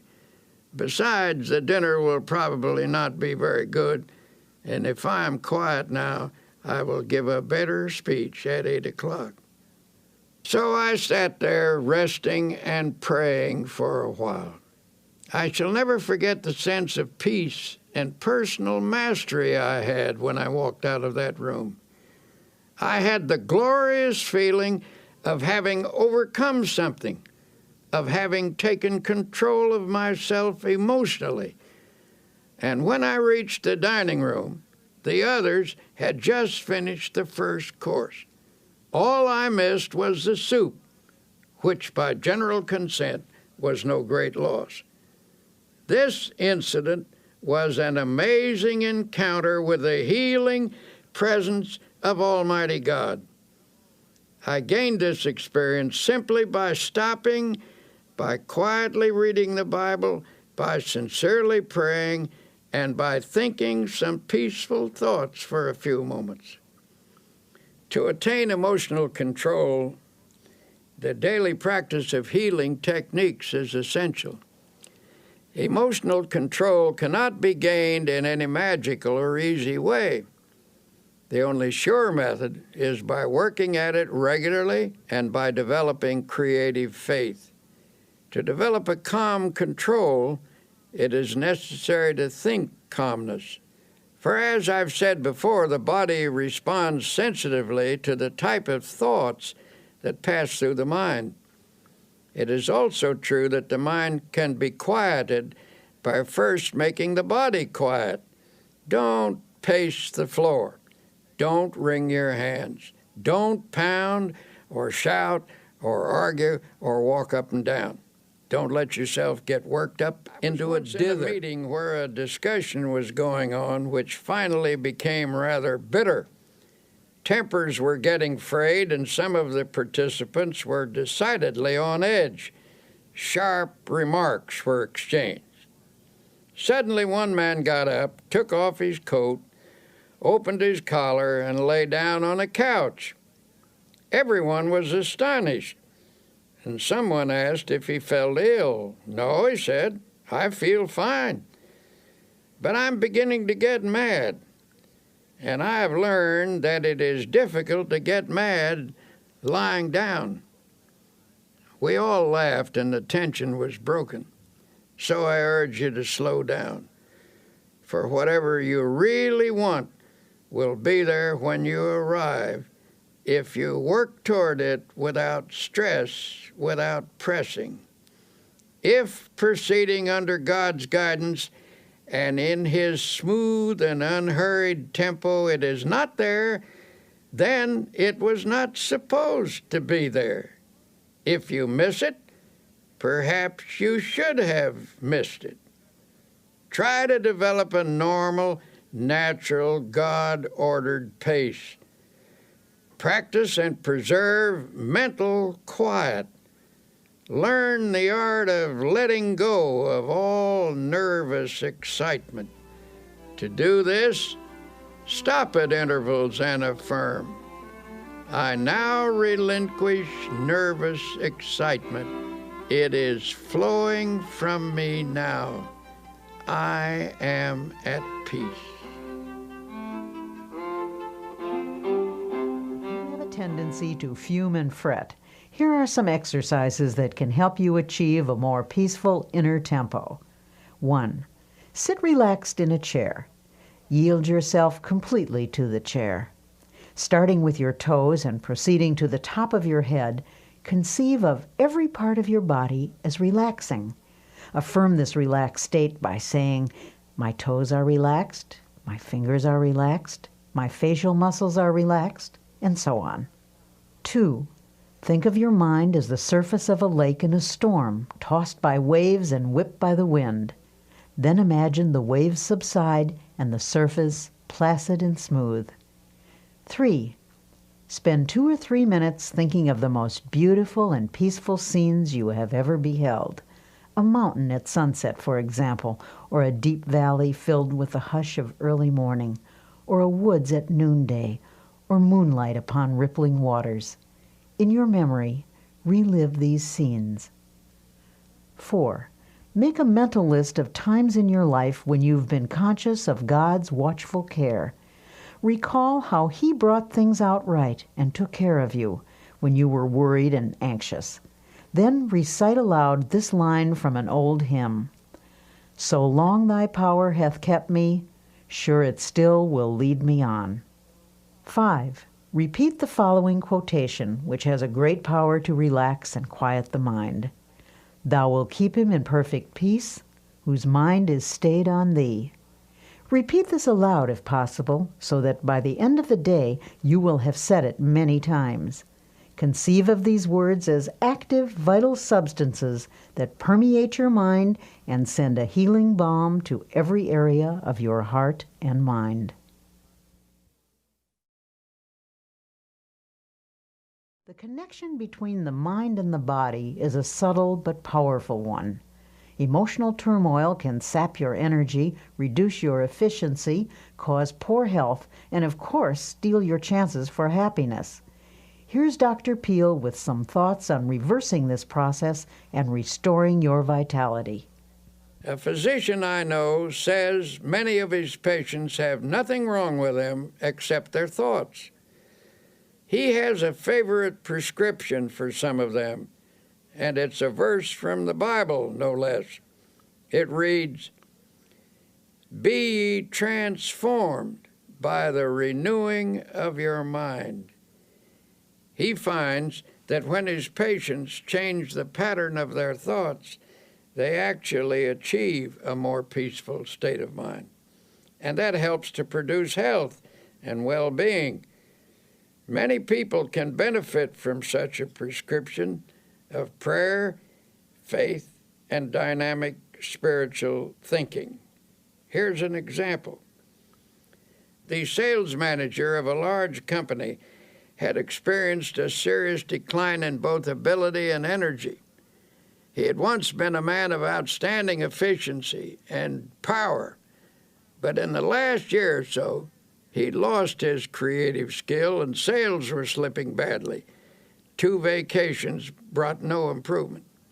This man's physician recommended to the company president that his patient come to our religio-psychiatric clinic for an interview.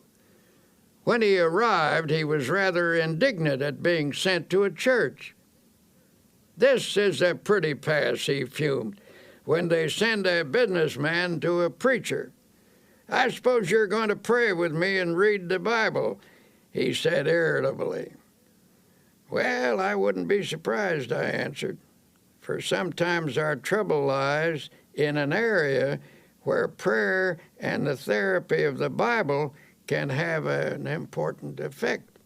He proved most sullen and uncooperative until I was finally forced to say to him, "Listen, I want to tell you bluntly that you'd better cooperate with us or you're going to be fired." "Who told you that?" he demanded. "Your boss," I replied. "In fact, he says that unless we can straighten you out, as much as he regrets it, you're through."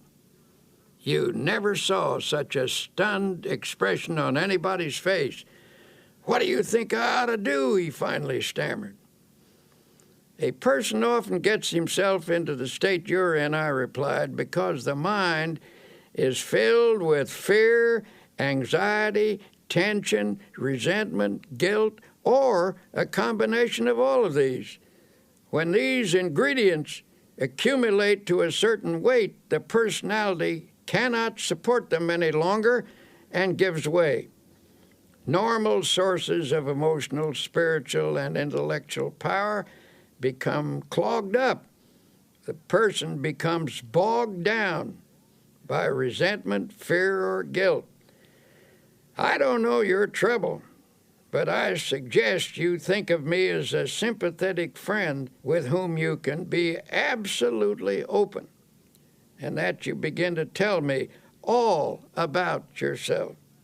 I emphasize the importance of concealing nothing and of emptying whatever fears, resentments, or guilt feelings might be in his mind." It was rather difficult to get him to talk, for he was essentially a decent person and had a strong sense of shame. In due course, the troubles came out. He'd committed a series of sins, and these involved him in a complicated maze of lies. He was living in fear of exposure, and all in all, it was a most pathetic mass of inner confusion. Never forget the way he reacted when it was all over. Standing on his feet, he began to stretch.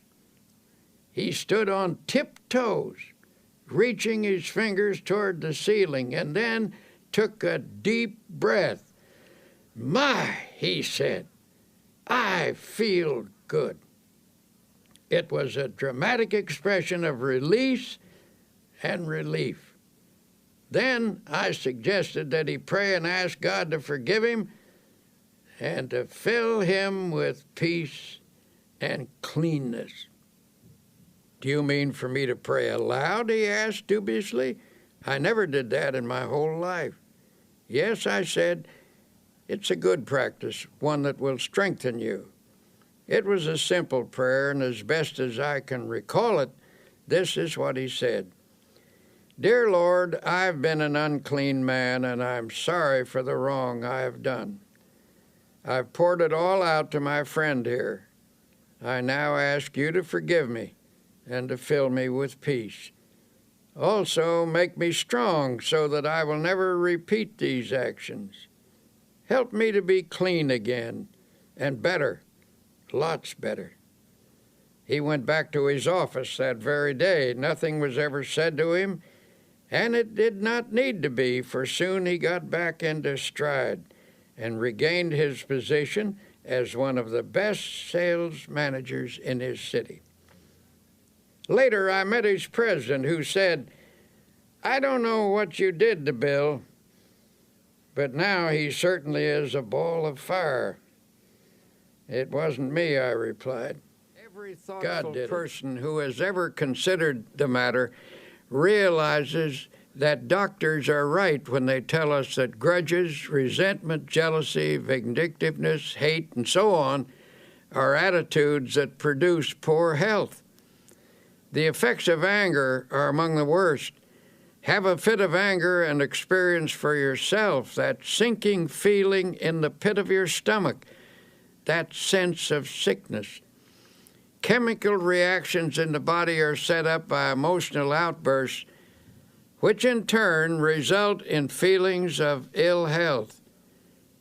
Should these continue, either violently or in a simmering state, over a period of time, the general condition of the body will deteriorate. Violent negative emotions place great strain upon the heart.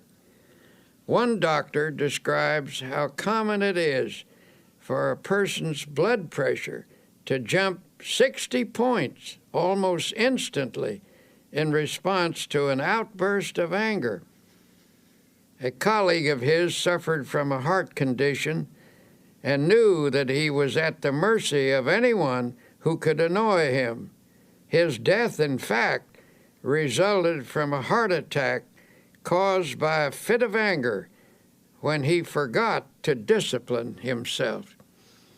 This doctor suggests, whenever a problem starts to vex you or you begin to get angry, let yourself go limp all over. This will dissipate your inner turmoil. In a speech to the American College of Physicians, Dr. Edward Weiss of Temple University Medical School stated that emotions and feelings are quite as real as germs and no less respectable in their power. The pain and suffering of diseases caused primarily by the emotions are no more imaginary than those caused by bacteria. For example, chronic victims of pains and aches in the muscles and joints may be suffering from nursing a smoldering grudge against someone, possibly close to them. And usually a patient is completely unconscious of his own role in developing the disease. Such persons are often suffering from a disorder of their feelings, often linked to a marital or parent-child problem. I was once told about a woman who came to her doctor complaining that her hands kept breaking out, a problem which was diagnosed as eczema. This doctor encouraged his patient to talk about herself. It turned out that she was a very rigid, unhappy person, and he encouraged her to see a psychiatrist for help. The psychiatrist saw at once that there was some irritating situation in her life that she was translating outwardly in the form of a skin rash. Thus, she was taking out on her own body the urge to scratch something or someone. The doctor finally put it to her bluntly. "What's eating you? You're peeved at something, aren't you?" He reported that she stiffened up like a ramrod and marched right out of the office, so he knew he'd been on target. A few days later, she came back. Due to the agony of the eczema, she was ready to let him help her, even if it meant she had to give up a hatred. It turned out to be a family argument about a will. This woman felt she'd been unfairly treated by a younger brother of her hostility and made up with her brother. The eczema vanished within 24 hours. Such cases go on and on. When people allow their emotions to get the better of them, their body responds by breaking down in small or sometimes in large and grave ways. How we think we feel physically has a definite effect on how we do feel. If your mind tells you you're tired or ill, the nerves and the muscles accept that as a fact. On the other hand, if you convince yourself that you feel refreshed and healthy, energy and well-being can also be generated. The body is designed to produce all the energy you need over an amazingly long period of time. To have good health, a person must take reasonable care of his body with proper diet, exercise, sleep, and so on. To complete the prescription, a well-balanced emotional life is also necessary. When body, mind, and spirit work harmoniously, energy is continuously replaced. The longer I live, the more I'm convinced that neither age nor circumstance needs to deprive us of energy and vitality. If you are feeling under par, I recommend that you do a very scrupulous self-analysis. Honestly ask yourself if you're harboring any ill will or resentment or grudges, and if so, cast them out. Every day and every night of your life, these feelings eat away at you. Emotional ills sap your energy, reduce your efficiency, cause poor health, and of course, they steal your chances for happiness. And yet some people still think that when the Bible tells us not to hate or get angry, it is theoretical advice. The Bible is not theoretical. It is our greatest book of wisdom. It is filled with practical advice on living and on health. Since irritation, anger, hate, and resentment have such a powerful effect on our health, what is the antidote? Obviously, the solution is to fill the mind with attitudes of goodwill, forgiveness, faith, love, and an indomitable spirit. Conquering such negative emotions, here are some practical suggestions. 1. Remember that anger is an emotion, and an emotion is always warm, even hot. To reduce an emotion, cool it. We all know that when a person gets angry, hands clench, the voice rises stridently, muscles tense, the body becomes rigid. Physically, you become poised to fight with adrenaline shooting through your body. To counter this reaction, deliberately oppose the heat of this emotion with coolness. Freeze it out. Use your will to keep your hands from clenching by holding your fingers out straight. Deliberately reduce the tone of your voice. Bring it down to a whisper. Slump in a chair or even lie down if possible.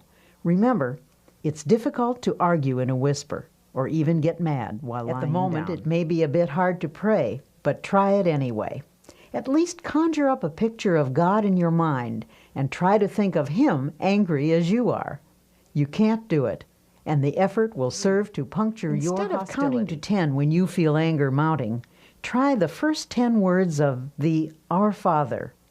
Our Father, who art in heaven, hallowed be thy name. Say that 10 times and your anger will lose its power. Anger is an emotion which is sometimes the accumulation of many minor irritations. These irritations, each rather small, gather force as one is added to another, finally bursting forth in a fury. To dry up the tiny drops that feed the great river of anger, make a list of everything that irritates you, no matter how inconsequential it may seem. Then make each separate irritation a special object of prayer. Get a victory over each, one at a time. Instead of destroying all of your consolidated anger, use prayer to snip away at each annoyance. When a situation occurs in which your feelings are hurt, get it straightened out as quickly as possible. Don't brood over it. Do something about it. Don't allow yourself to sulk or indulge in self-pity or mope around with resentful thoughts. If your feelings are hurt, see if you can talk to the person you're having trouble with.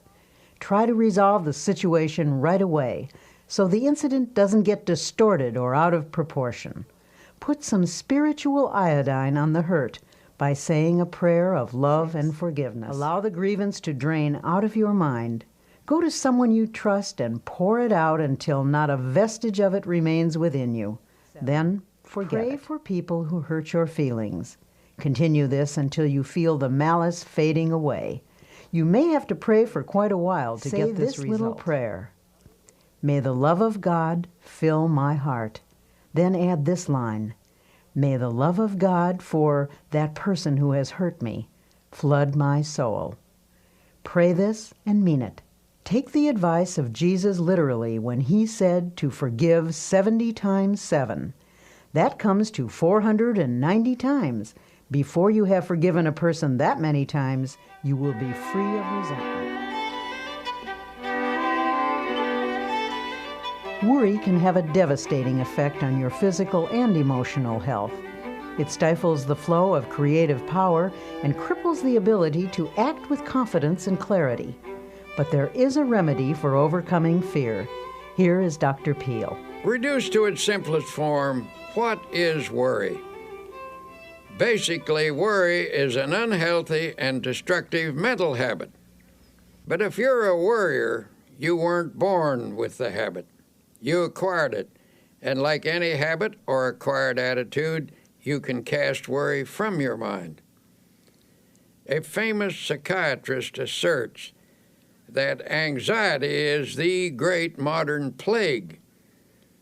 Professionals tell us that fear is the most disintegrating enemy of the human personality, that worry is the most subtle and destructive of all human diseases, that thousands of people are ill because of dammed-up anxiety. Because these sufferers are unable to expel their anxieties, they've turned their problems inward, causing many forms of ill health.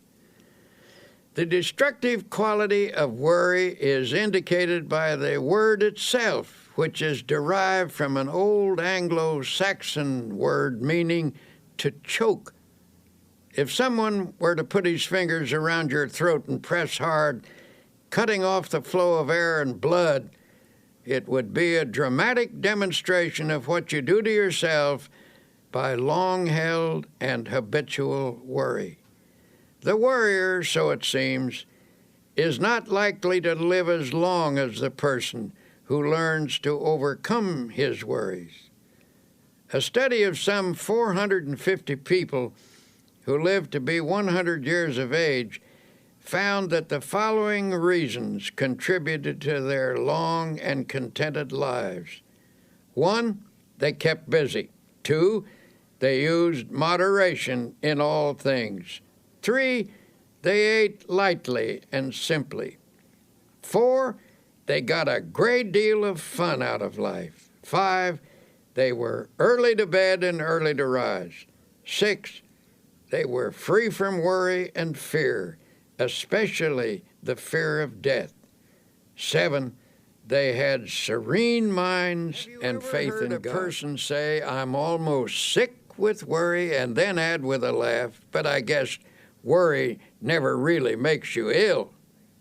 But that is where they are wrong. Worry can make you ill. The problem is we worry not only with our minds, but with our hearts, brains, and every other part of ourselves. No matter what the cause of worry and fear, its effect can be noted in the cells, tissues, and organs. But don't be discouraged. There is a remedy that will bring you sure relief. You can overcome your worries. The first step is simply believing you can. For whatever you believe you can do, with God's help, you can do. Here, then, is a practical procedure which will help to eliminate abnormal worry from your daily life. Practice emptying the mind daily. This is a suggestion I will repeat over and over again, for it is of utmost importance. To avoid retaining worries in your mind while you sleep, this mental catharsis should be done preferably before retiring at night. The last 5 minutes before going to sleep are of extraordinary importance, for in that brief period the mind is most receptive to suggestion. It tends to absorb the last ideas that are entertained in the waking state. Then while you sleep, thoughts sink into the subconscious. This process of mind letting is important in overcoming worry because fearful thoughts can clog the mind and impede the flow of mental and spiritual power. But if such thoughts are eliminated daily, they will not accumulate. To help drain away these thoughts, you might use a process of creative imagination, in which you conceive of yourself as actually emptying your mind of all anxiety and fear. Think of the remarkable imaginative skill of small children. Watch how they respond to the game of kissing away a hurt. Imagination is not simply the use of fantasy. The word imagination comes from the idea of imaging, that is, creating images in our mind. Imagineering is the use of mental images to build factual results, and it is an astonishingly effective procedure. What you create with your imagination, whether it is an image of fear or of release from fear, may ultimately become a fact if it is held in your mind with sufficient faith. Here's one method you might use. Picture all your worry thoughts flowing out from you in the same way that water flows from a basin by removing the stopper. During this visualization, repeat the following affirmation. With God's help, I am now emptying my mind of all anxiety, all fear, all sense of insecurity. Repeat this slowly 5 times. Then add, I believe that my mind is now emptied of all anxiety, all fear, all sense of insecurity. Repeat the statement 5 times while holding a mental picture of your mind as being emptied. Then thank God for thus freeing you from fear, and then go to sleep. The curative process. Use this method mid-morning and mid-afternoon as well as bedtime. Go into some quiet place for 5 minutes for this purpose. Do this faithfully, and you will soon know its beneficial results.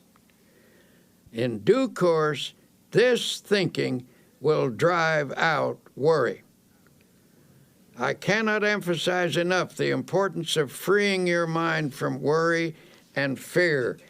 Fear something over a long period of time, and there is a real possibility that you may actually help bring it to pass. The Bible contains a line which is one of the most terrible statements ever made, terrible in its truth. It's this, for the thing which I greatly feared is come upon me. Of course it will. For if you fear something continuously, you tend to create conditions in your mind that encourage its development. Faith is the one power against which fear cannot stand. Master faith, and you will automatically master fear. As the Bible also suggests, that which I have greatly believed has come upon me. In many different ways, the Bible tells us that if we have faith, nothing is impossible. So if you shift your mind from fear to faith, You will stop creating the object of your fear and will instead create the object of your faith. In the campaign against the worry habit, here's a useful strategy. The vast tree of worry which has grown up in your personality over long years can best be handled by making it as small as possible. First, snip off the little worries and expressions of worry. For example, reduce the number of worry words in your conversation. Words may be the result of worry, but they also create worry. When a worry thought comes to mind, immediately remove it with a faith expression. For example, instead of saying, "I'm worried that I will miss the train," put the worry out of your mind with a prayer and get started a little earlier. The less worrying you do, the more likely you are to be well organized, for the uncluttered mind is systematic and better able to regulate time. A friend of mine says that every morning before he gets up, he repeats the words, "I believe," 3 times. Thus, at the day's beginning, he conditions his mind to faith, and it never leaves the conviction that by faith he is going to overcome his problems and difficulties during the day.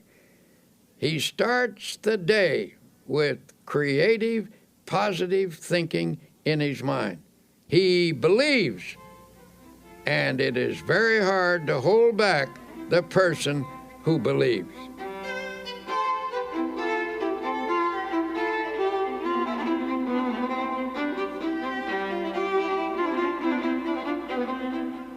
Many people fail to overcome troubles such as worry because they allow a problem to seem complicated.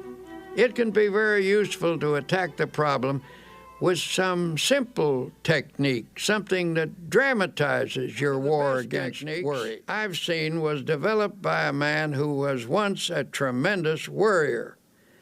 At one point, he was worrying himself into a bad state of nerves and ill health. He suffered from continual doubt about whether or not he had done or said the right thing.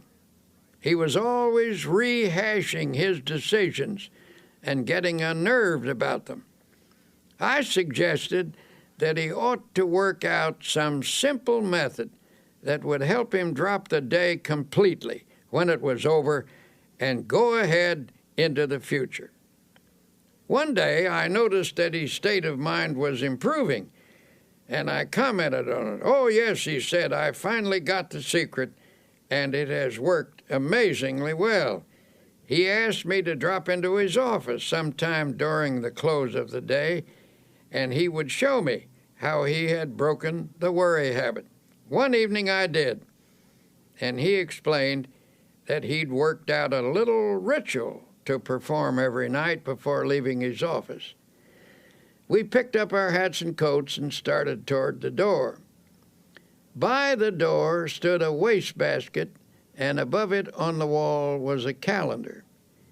You could see only one date at a time, and that date was in large print.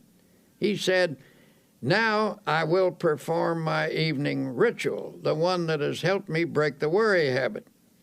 He reached up and tore off the calendar page for that day. He rolled it into a small ball, and I watched with fascination as his fingers slowly opened and he dropped that day into the wastebasket. He then closed his eyes and his lips moved. Upon finishing his prayer, he said, "Amen. Okay, the day is over. Come on, let's go out and enjoy ourselves." As we walked down the street, I asked, "Would you mind telling me what you said in that prayer?" He laughed and said, "I don't think it is your kind of prayer." "Well, I pray something like this: Lord, you gave me this day. I didn't ask for it, but I was glad to have it. I did the best I could with it, and you helped me, and I thank you. I made some mistakes. That was when I didn't follow your advice, and I'm sorry about that. Forgive me.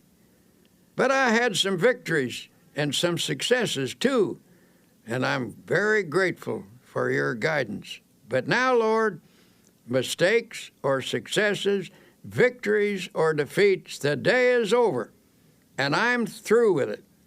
So I'm giving it back to you. Amen. Well, perhaps that isn't an orthodox prayer, but it certainly proved to be an effective one. He dramatized the finishing of the day, and he set his face to the future, expecting to do better tomorrow. When the day is over, God blacks it out by bringing down the curtain of night. This man cooperated with God's method, and his past mistakes and failures gradually lost their hold on him. He was released from the worries that accumulated from his yesterdays. His anti-worry formula is also described in these words from the Bible. But this one thing I do, forgetting those things which are behind, and reaching forth unto those things which are before, I press toward the mark for the prize of the high calling of God in Christ Jesus.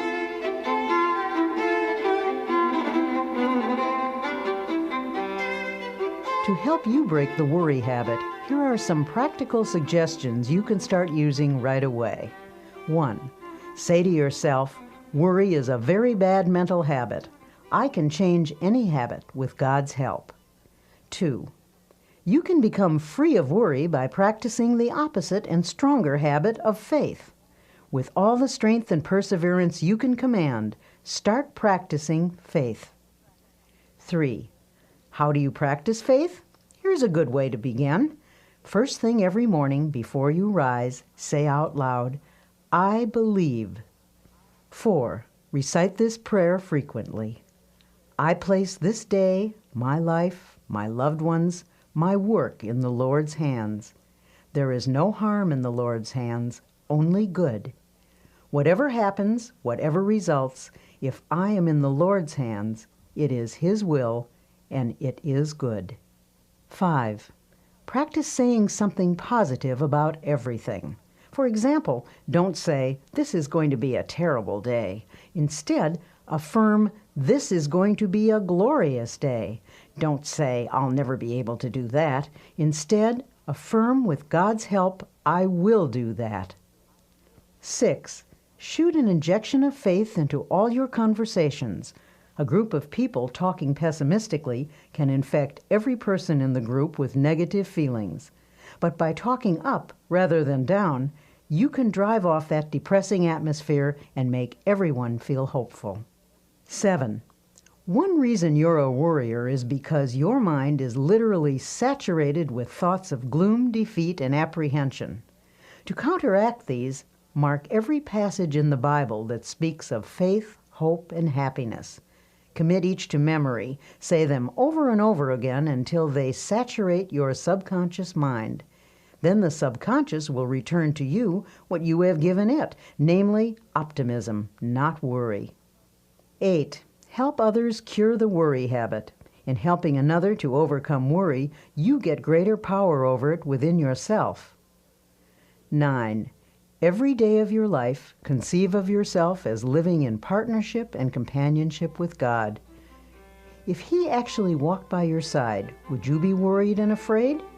Well then, say to yourself, He is with me.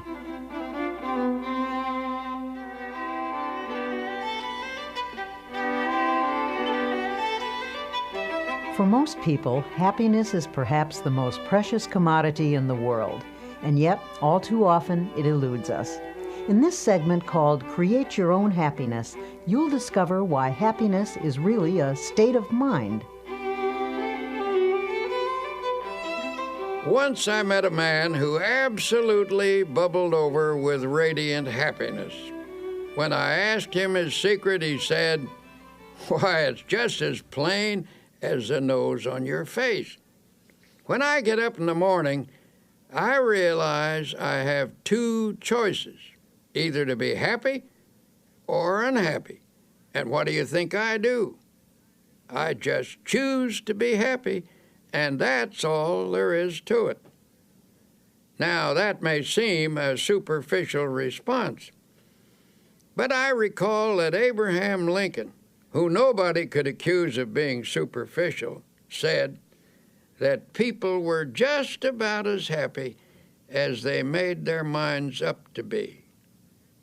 Perhaps the easiest thing in the world to find is a way of being unhappy. Just choose unhappiness. Go around telling yourself that things aren't going well, that nothing is satisfactory, and you can be quite sure of being unhappy.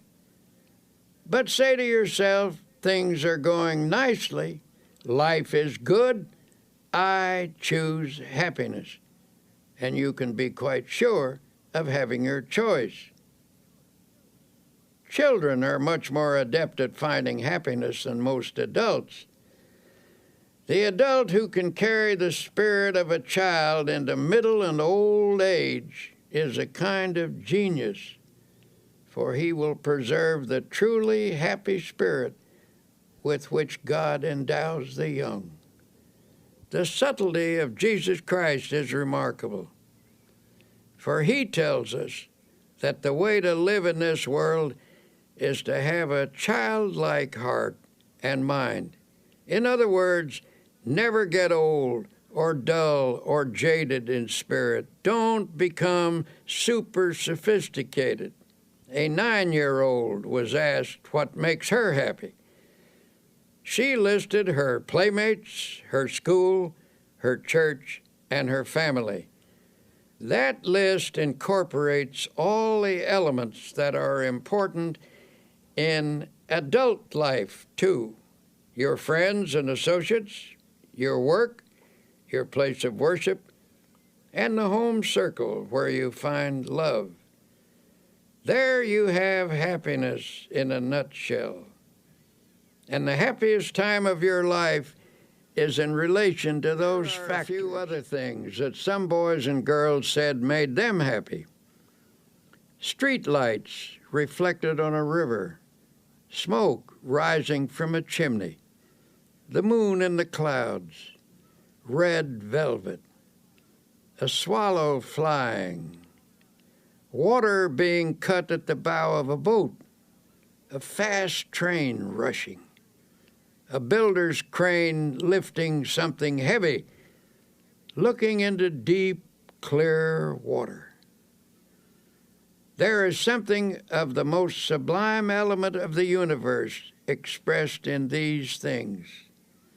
To become a happy person, have eyes that see romance in the commonplace, a child's heart, a clean soul, and spiritual simplicity.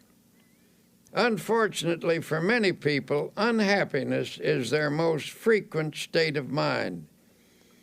But since a fundamental desire of every human being is for that state of existence called happiness, something should be done about all this misery. So many real problems are created by life itself, difficulties over which we have little or no control. It is simply foolish to further create our own.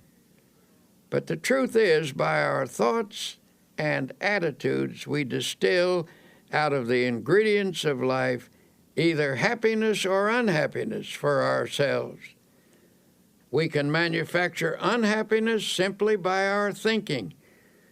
We do this, for example, when we habitually take on negative attitudes, such as, everything is going to turn out badly, or other people are always getting what they don't deserve, or how come I never get what I want. Unhappiness is further increased when we saturate our minds with resentment, hate, fear, and worry. Well then, if we ourselves create such a large proportion of our unhappiness, how can we produce happiness instead? An incident from one of my railroad journeys may suggest an answer. One morning, a half dozen of us were shaving in the men's lounge. As always in such close quarters after a night on a train, this group of strangers was not disposed to be cheerful. There was little conversation, and that little was mostly mumbled. Then a man came in wearing a broad smile. He greeted us all with a bright good morning, but received rather unenthusiastic grunts in return. As he went about his shaving, he was humming a happy little tune. It got a bit on the nerves of some of the men, and finally one said rather sarcastically, "You certainly seem to be happy this morning. Why all the cheer?" "Yes," the man answered. "As a matter of fact, I am happy. I do feel cheerful." Then he added, "I make it a habit to be happy." That's all he said. But that simple statement is really quite profound. For happiness depends, to an important degree, upon the habit of mind we cultivate. The book of Proverbs, that collection of wise sayings, puts it in another way. He that is of a merry heart hath a continual feast. Out of the happiness habit comes a happy life. And because we can cultivate a habit, we therefore have the power to create our own happiness habit. Make a mental list of pleasant thoughts and pass them through your mind several times a day. If an unpleasant thought should enter your mind, immediately stop, consciously reject it, and substitute a pleasant thought. Every morning before rising, lie relaxed in bed for a few minutes. Let pictures of each happy experience you expect to have during the day pass across your mind. Savor their joy. Such thinking will help cause events to turn out that way. Do not affirm that things will not go well that day. By merely saying that, you can actually help to make it so. You will draw to yourself every factor, large and small, that will contribute to unhappy conditions. As a result, you will find yourself asking, why does everything go badly for me? What's the matter with everything? Tomorrow, try this plan instead. When you rise, say out loud 3 times this one sentence. This is the day which the Lord hath made. I will rejoice and be glad in it. Repeat it in a strong, clear voice with positive tone and emphasis. The statement, of course, is from the Bible, and it is a good cure for unhappiness.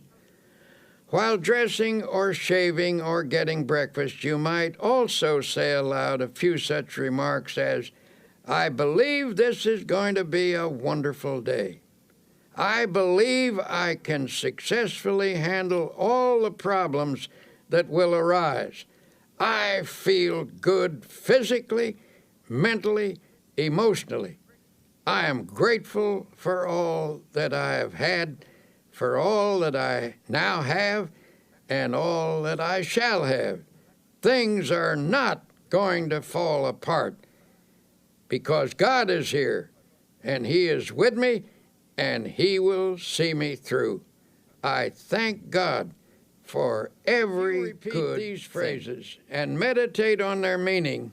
You will change the character of your day by starting off with a positive frame of mind.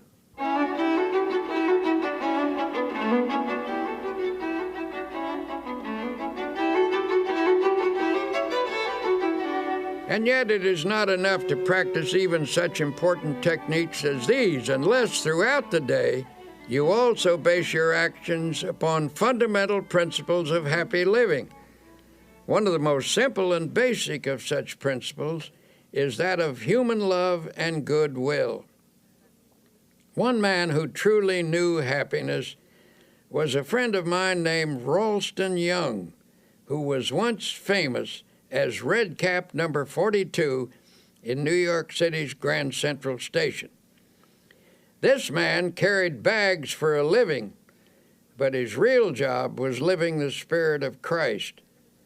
As he carried a person's suitcase, he tried to share a little Christian fellowship. He carefully watched a customer to see if there was any way he could give them more courage and hope. One day he was asked to take an elderly lady down to her train. As he wheeled her into an elevator, he noticed there were tears in her eyes. He asked the Lord how he could help her, and the Lord gave him an idea. As he wheeled her off the elevator, he said with a smile, "Ma'am, if you don't mind my saying so, that is a mighty pretty hat you're wearing." She looked up at him and said, "Why, thank you. And I might add," he said, "that sure is a pretty dress you have on. I like it so much." This appealed to her, and despite the fact that she wasn't feeling well, she brightened up and asked, "Why in the world did you say those nice things to me? It's very thoughtful of you." "Well," he said, "I saw how unhappy you were. I saw that you were crying, and I just asked the Lord how I could help you. The Lord said, speak to her about her hat. The dress," he added, "was my own idea." When he asked her if she didn't feel well, she told him that she was in constant pain. She asked him, "Do you by any chance know what it means to be in pain all the time?" Ralston had an answer. "Yes, ma'am, I do. A long time ago I lost an eye, and it hurt like a hot iron day and night. But," she said, "you seem to be happy now. How did you do it?" By this time he had her in her seat in the train, and he said, "Prayer, ma'am, just by prayer." Softly she asked, "Does prayer, just prayer, take your pain away?" "Well," answered Ralston, "perhaps it doesn't always take it away. I can't say that it does, but it always helps to overcome it so it doesn't seem like it hurts so much. Just keep on praying, ma'am, and I'll pray for you too."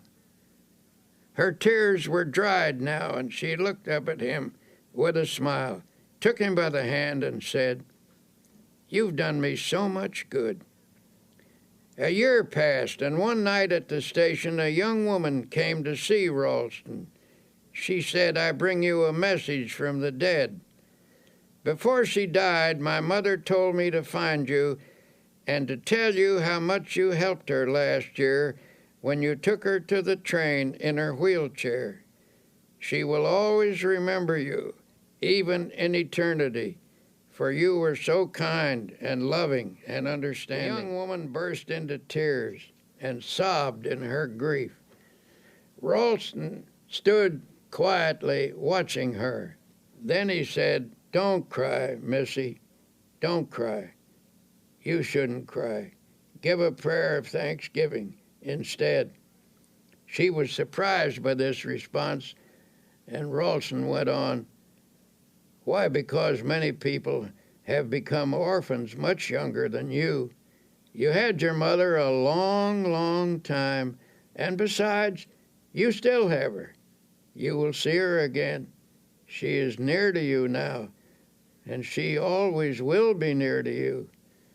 Maybe she is with us right now, the two of us, as we talk." The sobs ended and the tears dried. Ralston's kindness had the same effect on the daughter as it had on the mother. In this huge station with thousands of people passing by, the two of them felt the presence of the Divine One, he who inspired this red cap to go around in this way, spreading love.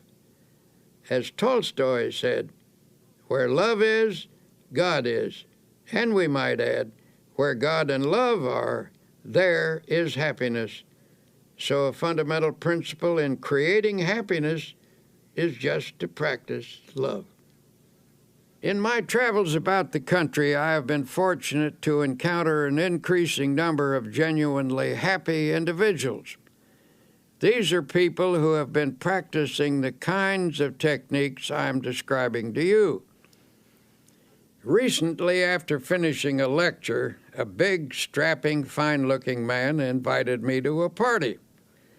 Well, I must admit, from the way he described it, it didn't sound at all like my kind of party.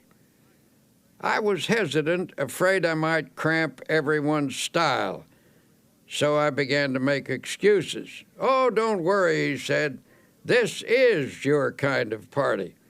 You'll get the kick of your life out of it." So I went along with my buoyant friend, and he introduced me to a large group of joyous and exuberant people. I looked around for a bar, but there wasn't any. When I remarked that these people must have stopped somewhere before coming here, my host was shocked. "Stopped somewhere? Why, don't you understand? These people have got the spirit all right, but not the kind of spirit you're thinking of. I'm surprised at you. Don't you realize what makes this crowd happy? They've found God as a living, vital, honest-to-goodness reality. Yes, they've got the spirit all right, but it isn't the kind that you get out of a bottle. They've got the spirit in their hearts." Then I saw what he meant. This wasn't a crowd of pious, stodgy people. Some were leaders of that town, business people, lawyers, doctors, teachers, and a lot of simpler folk besides. And they were having a wonderful time, talking about God, and doing it in the most natural manner imaginable. They were telling one another about the changes that had occurred in their lives through spiritual power. Those who have the naive notion that you can't laugh and be light-hearted when you're religious should have been in on that party. Well, I left that evening with a Bible verse running through my mind. "In him was life, and the life was the light of men." That was the light that I saw on the faces of those happy people, an inner light reflected outwardly on their faces, and it came from an effervescent spiritual something that they had taken into themselves.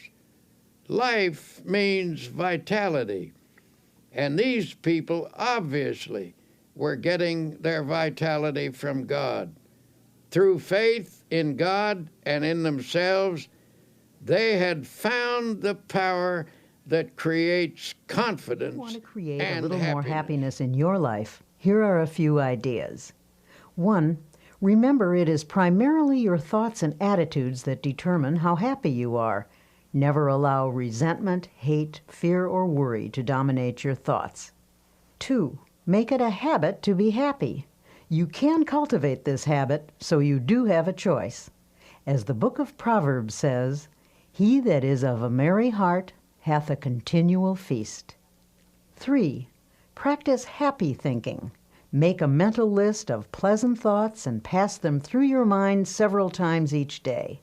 If an unpleasant thought should enter your mind, immediately stop, consciously reject it, and substitute a pleasant one. 4. Each day when you arise, say this one sentence out loud. "This is the day which the Lord hath made. I will rejoice and be glad in it."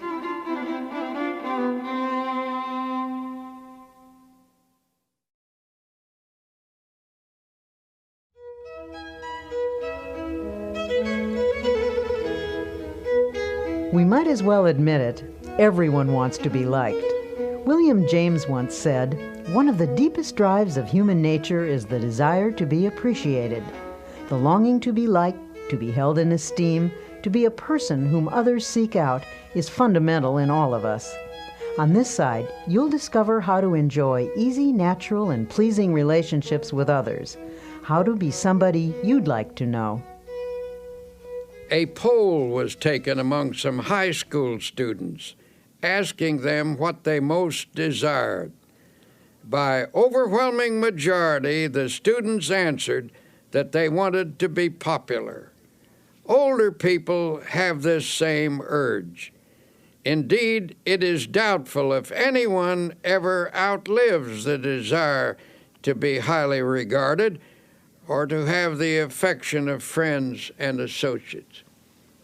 The feeling of not being wanted or needed is one of the most devastating of all human emotions. Being needed by others is absolutely necessary for emotional stability and happiness. Yet it is sad to realize how many people suffer from a sense of isolation.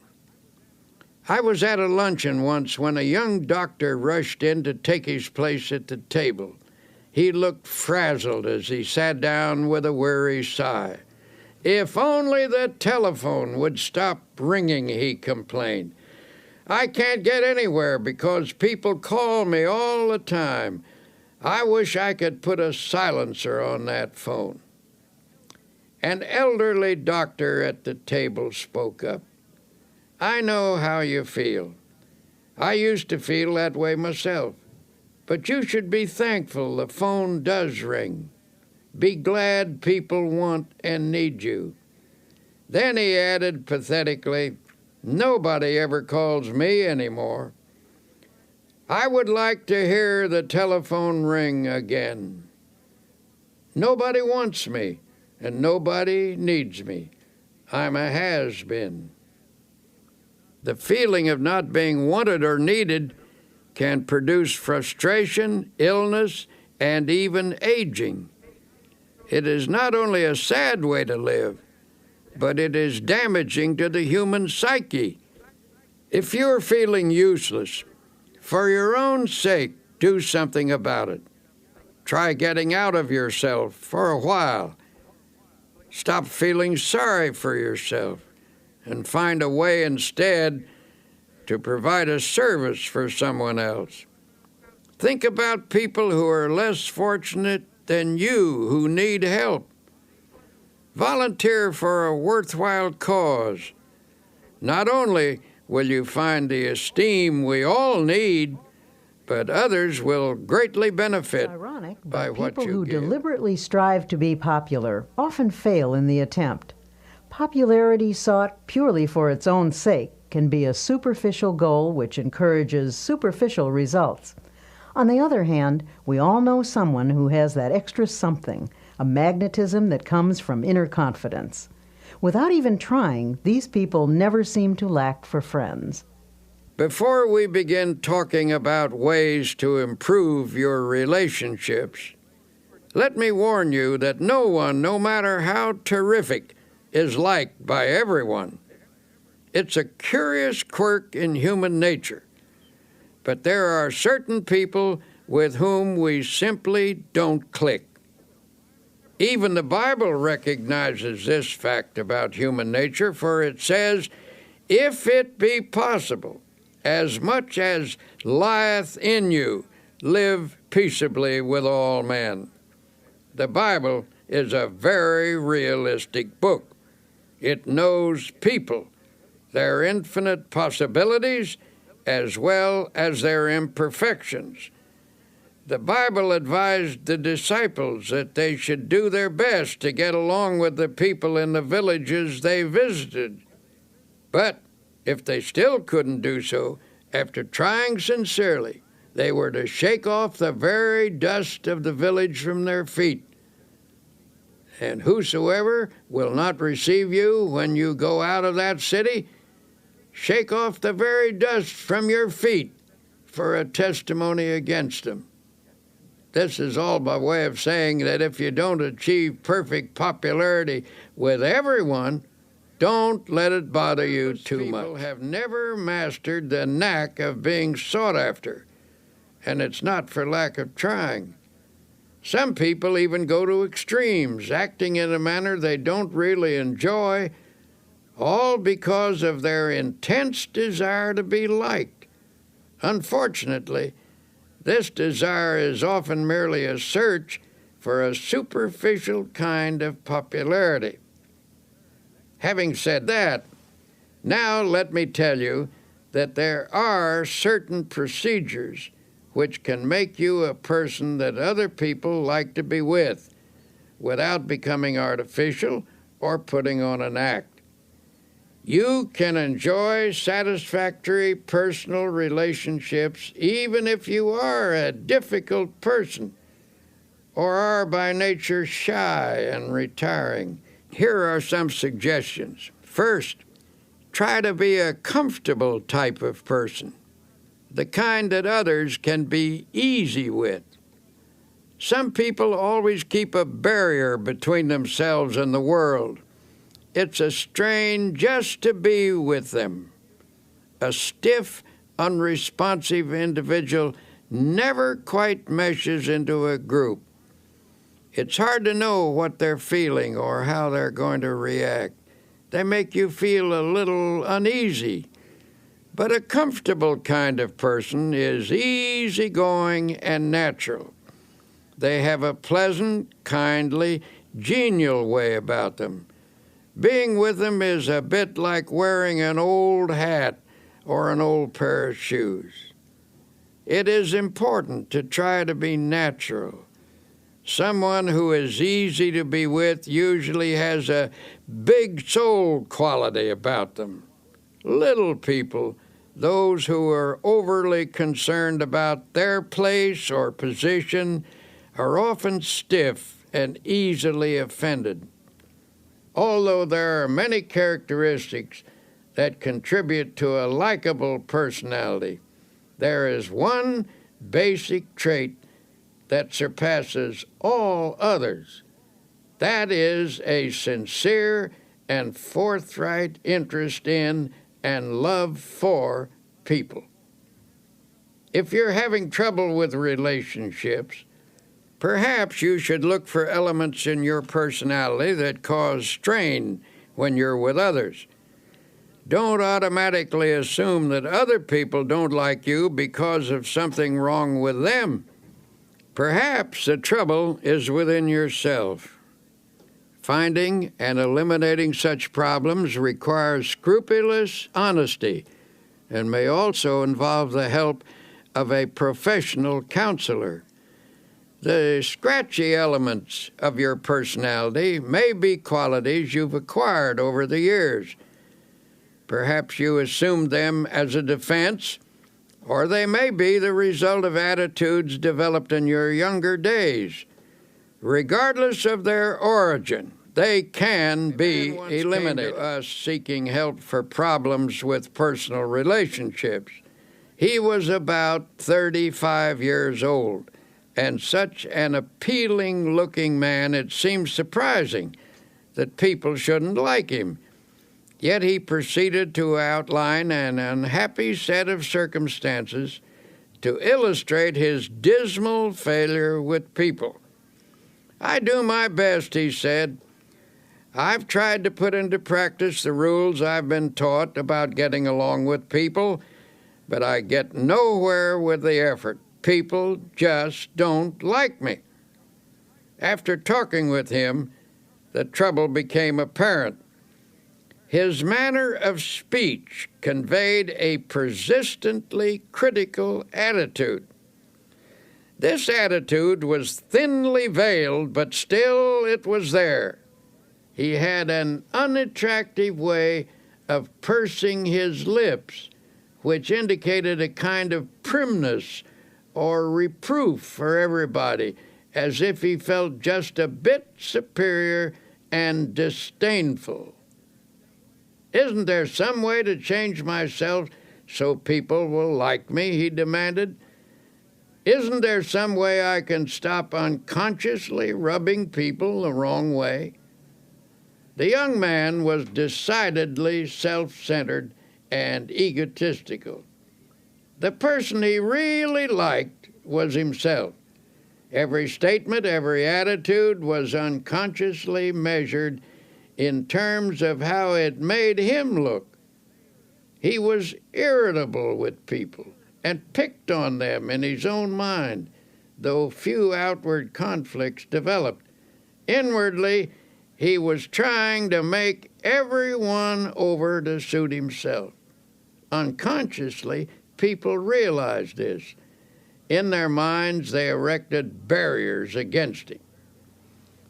Since he was being unpleasant to people in his thoughts, it followed that he was less than warm in his behavior. He was polite enough and managed not to be boorish and unpleasant, but people unconsciously felt coolness in him, so they gave him the brush off, and with good reason, for in his mind he had already brushed them off. In a sense, he liked himself too well, and to build up his self-esteem, he put others down. He was suffering from too much self-love. To change his situation, he had to be taught how to love other people and to forget himself, which was, of course, a complete reversal of his habits. He was bewildered and baffled when his difficulty was outlined to him. But since he was sincere and meant business, he practiced his suggested techniques for developing love of others in place of extreme self-love. It took some fundamental changes to accomplish this goal, since his egotism was so deeply ingrained. But in the end, he did succeed. Suggested was that he make a list of people he had met during the day. For example, the bus driver or the newsboy. Every night before retiring, he was to mentally picture each person on the list, and as he brought each face up before him, he was to think a kindly thought about that person and then pray for them. Each of us has his own world, people we encounter each day or with whom we do business. This man was instructed to pray for those in his own little world. For example, the first person he saw each morning was the elevator man in his apartment house. Normally, he'd say a perfunctory good morning. Now he took the time to have a little chat. He asked the elevator man about his family and about his interests.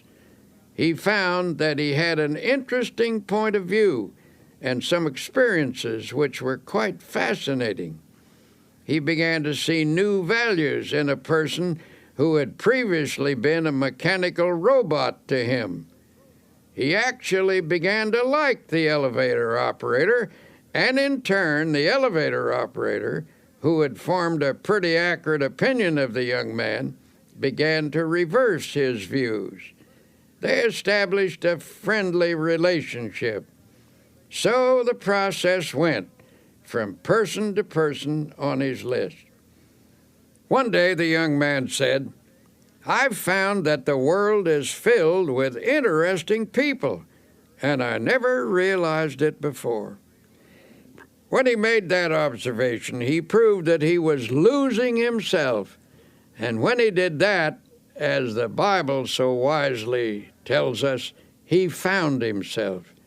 In losing himself, he found himself and lots of new friends besides.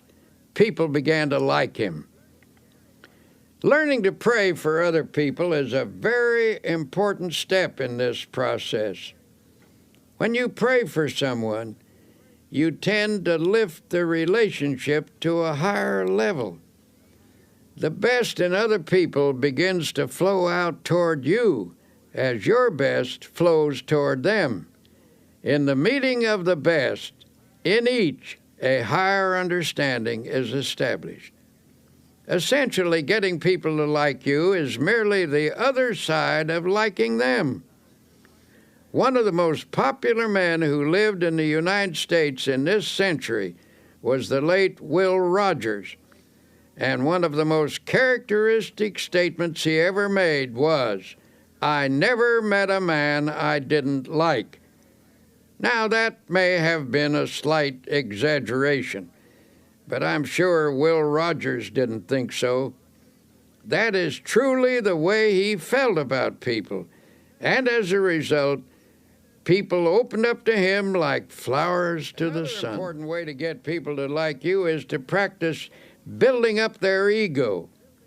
Everyone has a normal desire for feelings of self-importance.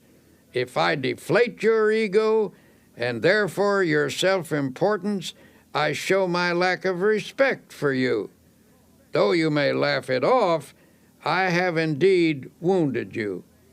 And while you may exercise charity toward me, unless you are finely developed spiritually, you're not going to like me very much. On the other hand, if I elevate your self-respect and contribute to your feelings of personal worth, I am showing high esteem for your ego. I have helped you to be your best self, and in return, you appreciate my efforts. You are grateful to me. You like me for it. Almost anyone that you help to build up and become a better person will give you his devotion. Build up as many people as you can, but do it sincerely and unselfishly.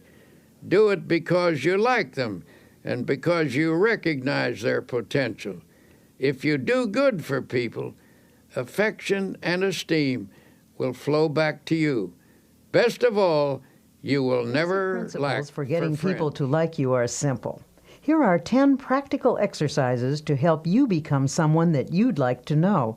1. A person's name is very important. When you meet someone, try to remember their name.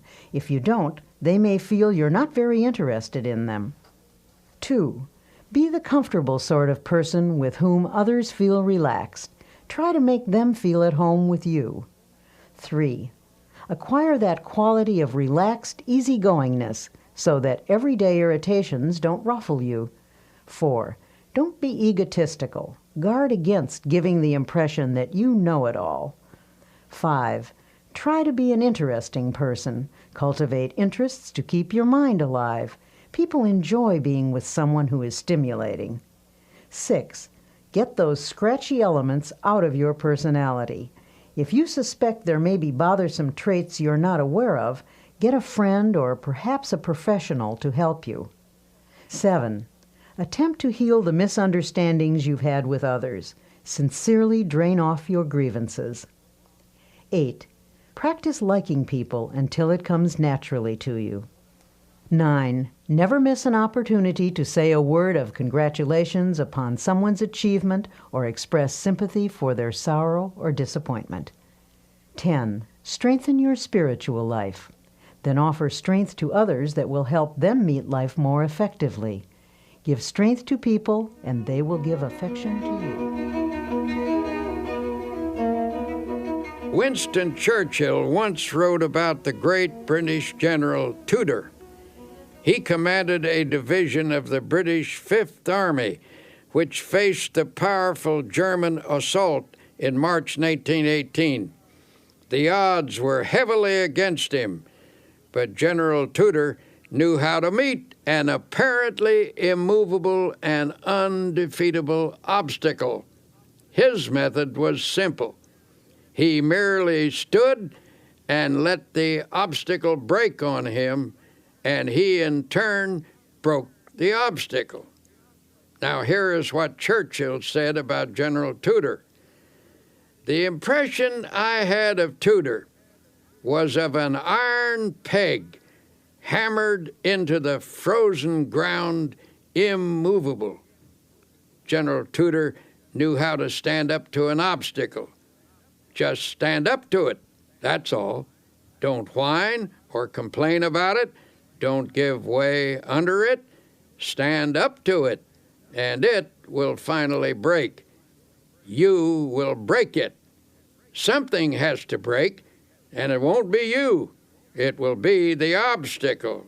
People who cringe in front of their challenges not only trip themselves up, but they can often affect a whole team or organization. People like the obstacle man, for example. Here's his story. This obstacle man worked in a large creative organization. He received this name because no matter what suggestion was advanced, his mind instantly latched onto all the possible obstacles in connection with it. One day, the directors of his firm were considering a project which involved considerable expense and some definite hazards, as well as possibilities for success. In a discussion of the venture, the obstacle man would frequently say, "Just a moment, let's consider the obstacles involved." Now, present at this meeting was another man who said very little, but who was greatly respected by his colleagues for his ability and achievements.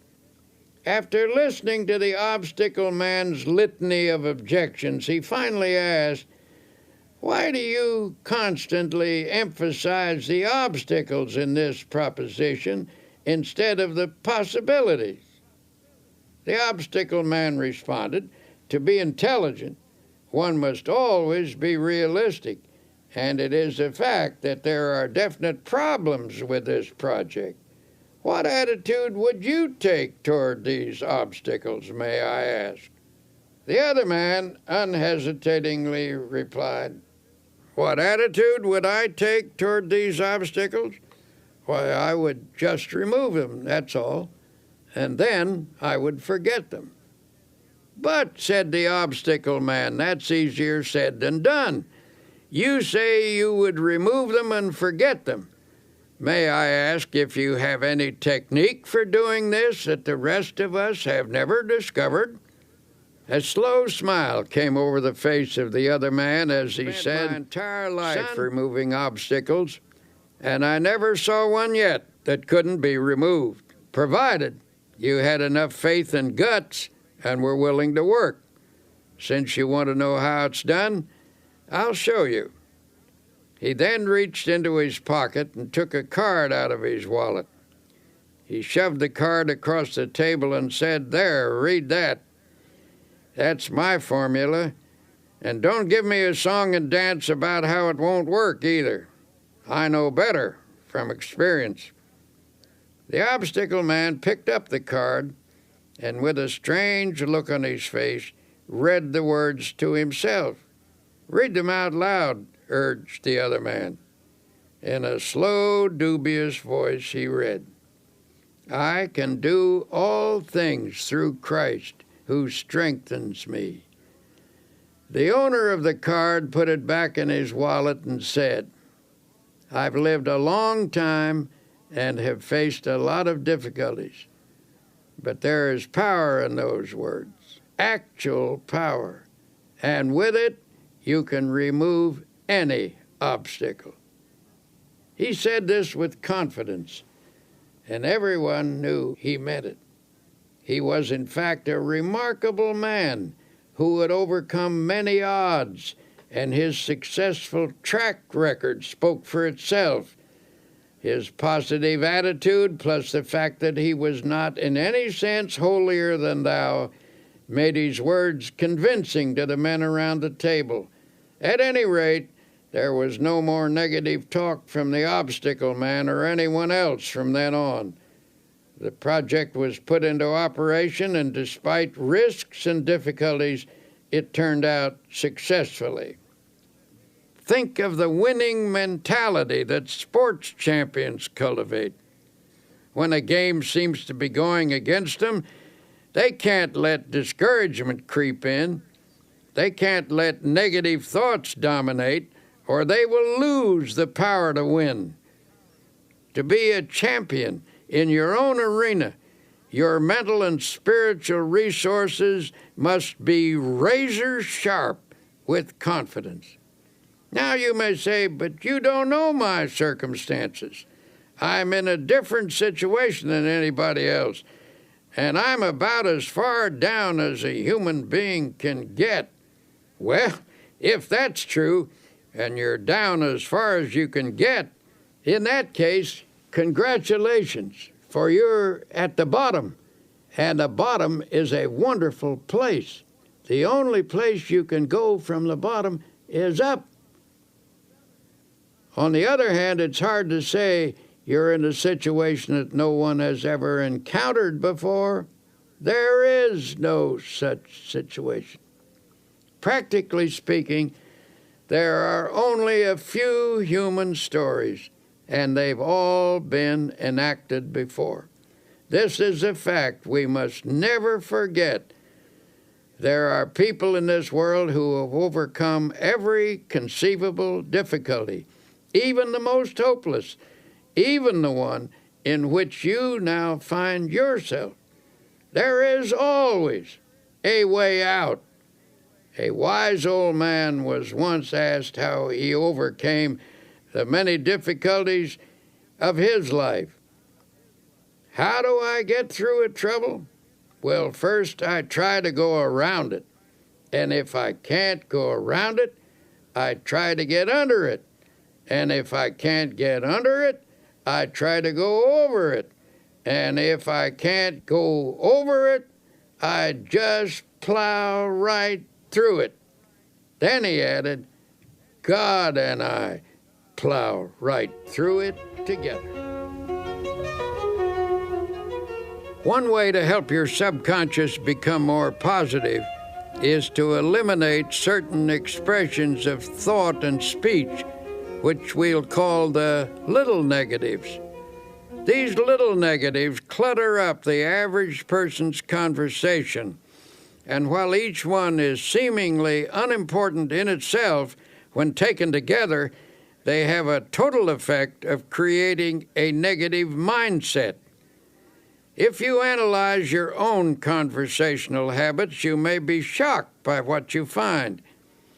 See how often gloomy little statements creep in like, I'm afraid I'll be late, or what if I have a flat tire, or I don't think I can do that, or even, I knew it was going to rain. These are little negatives, to be sure, and a big thought is, of course, more powerful than a little one. But it should never be forgotten that mighty oaks from little acorns grow. And if a mass of little negatives clutters up your conversation, they're bound to seep into your mind. Soon they accumulate in force, and before you know it, grow into big negatives. Make the decision right now to go to work on your little negatives. Root them out of your thoughts and your conversations. The best way to do this is to say a positive word about everything. When you keep asserting that things are going to work out well, that you can do the job, that you will not have a flat tire, that you will get there on time, you invoke the law of positive effects. You will find that good results do occur. Things do turn out well.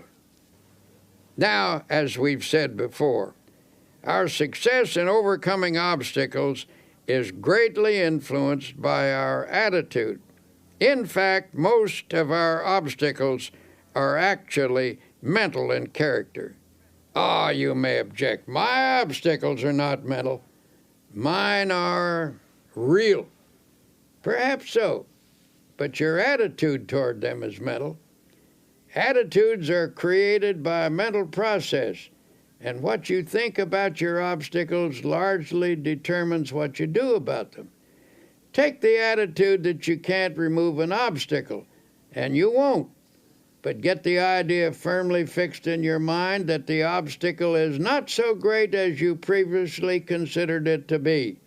Hold on to the idea that the obstacle is removable. The very moment you begin to think in this manner, you inaugurate the process that will eventually remove your obstacle. If there's a difficulty which has defeated you for a long time, it's likely that you've told yourself for weeks, months, and even years that there's nothing you can do about it. Only your inabilities, your mind gradually concludes that you are indeed incapable. And when your mind is convinced, you're convinced, for as you think, so you are.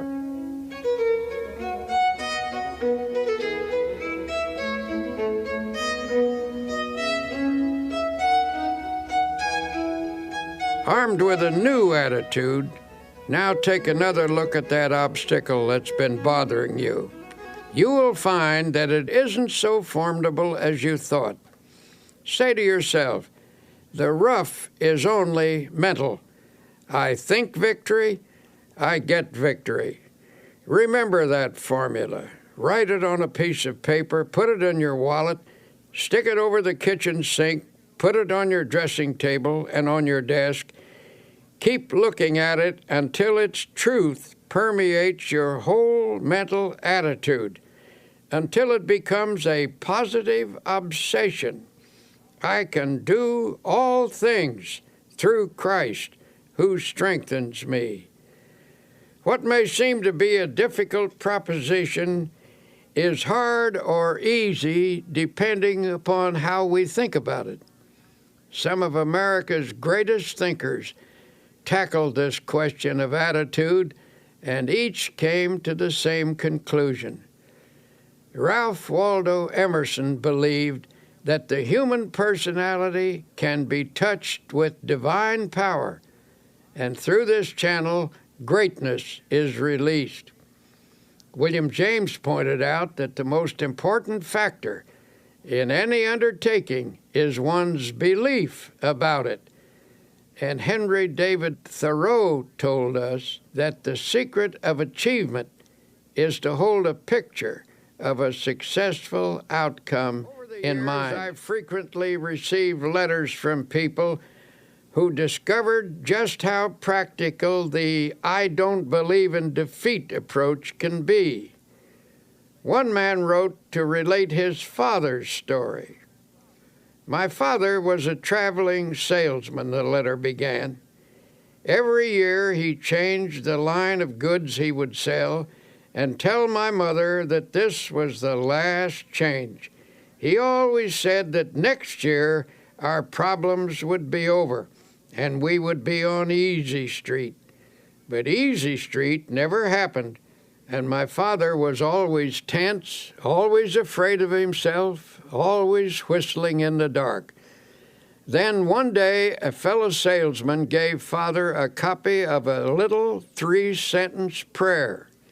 He was told to repeat it just before calling on a customer. Father tried it, and the results were almost miraculous. He sold 85% of all the calls he made the first week, and every week after that the results were wonderful. Some weeks his percentage ran as high as 95, and Father had 16 weeks in which he sold every customer he called on. Father gave this prayer to several other salesmen, and in each case it brought astounding results. Here is the prayer. I believe I am always divinely guided. I believe I will always take the right turn in the road. I believe God will always make a way where there is no way. Obstacles exist, all right, but even if we don't dream them up, most of the time they're not really as difficult as they seem. It's your attitude that counts. Your attitude which gives obstacles their power or lack of power. To the degree that your attitude shifts from negative to positive, the ability to master your problems will come. You must believe that Almighty God has instilled in you the power to lift yourself out of the rough by keeping your eye firmly fixed on the source of your power. Affirm to yourself that through this power you can do anything you have to do. Believe that this power is taking the tension out of you, that His power is flowing through you. Believe this, and a sense of victory One simple exercise to come. practice. say out loud, "I don't believe in defeat. I don't believe in defeat." Continue to affirm that day and night until the idea completely dominates your subconscious. Eventually, you'll discover that the shortest path between you and your goal is a direct one, despite any obstacle in your way.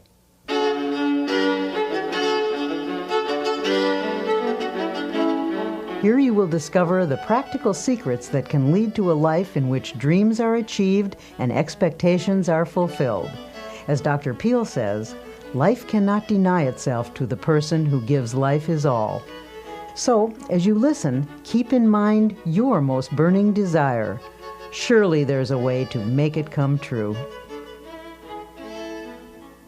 Have you been trained to believe? Are you convinced that you can successfully complete any task you set for yourself? Or are you a doubting Thomas? Do you shrink from even hoping for the things that you would love to accomplish? When you begin something, what do you really expect to happen? If you haven't been doing too well at achieving your goals, perhaps it's time to examine your expectations.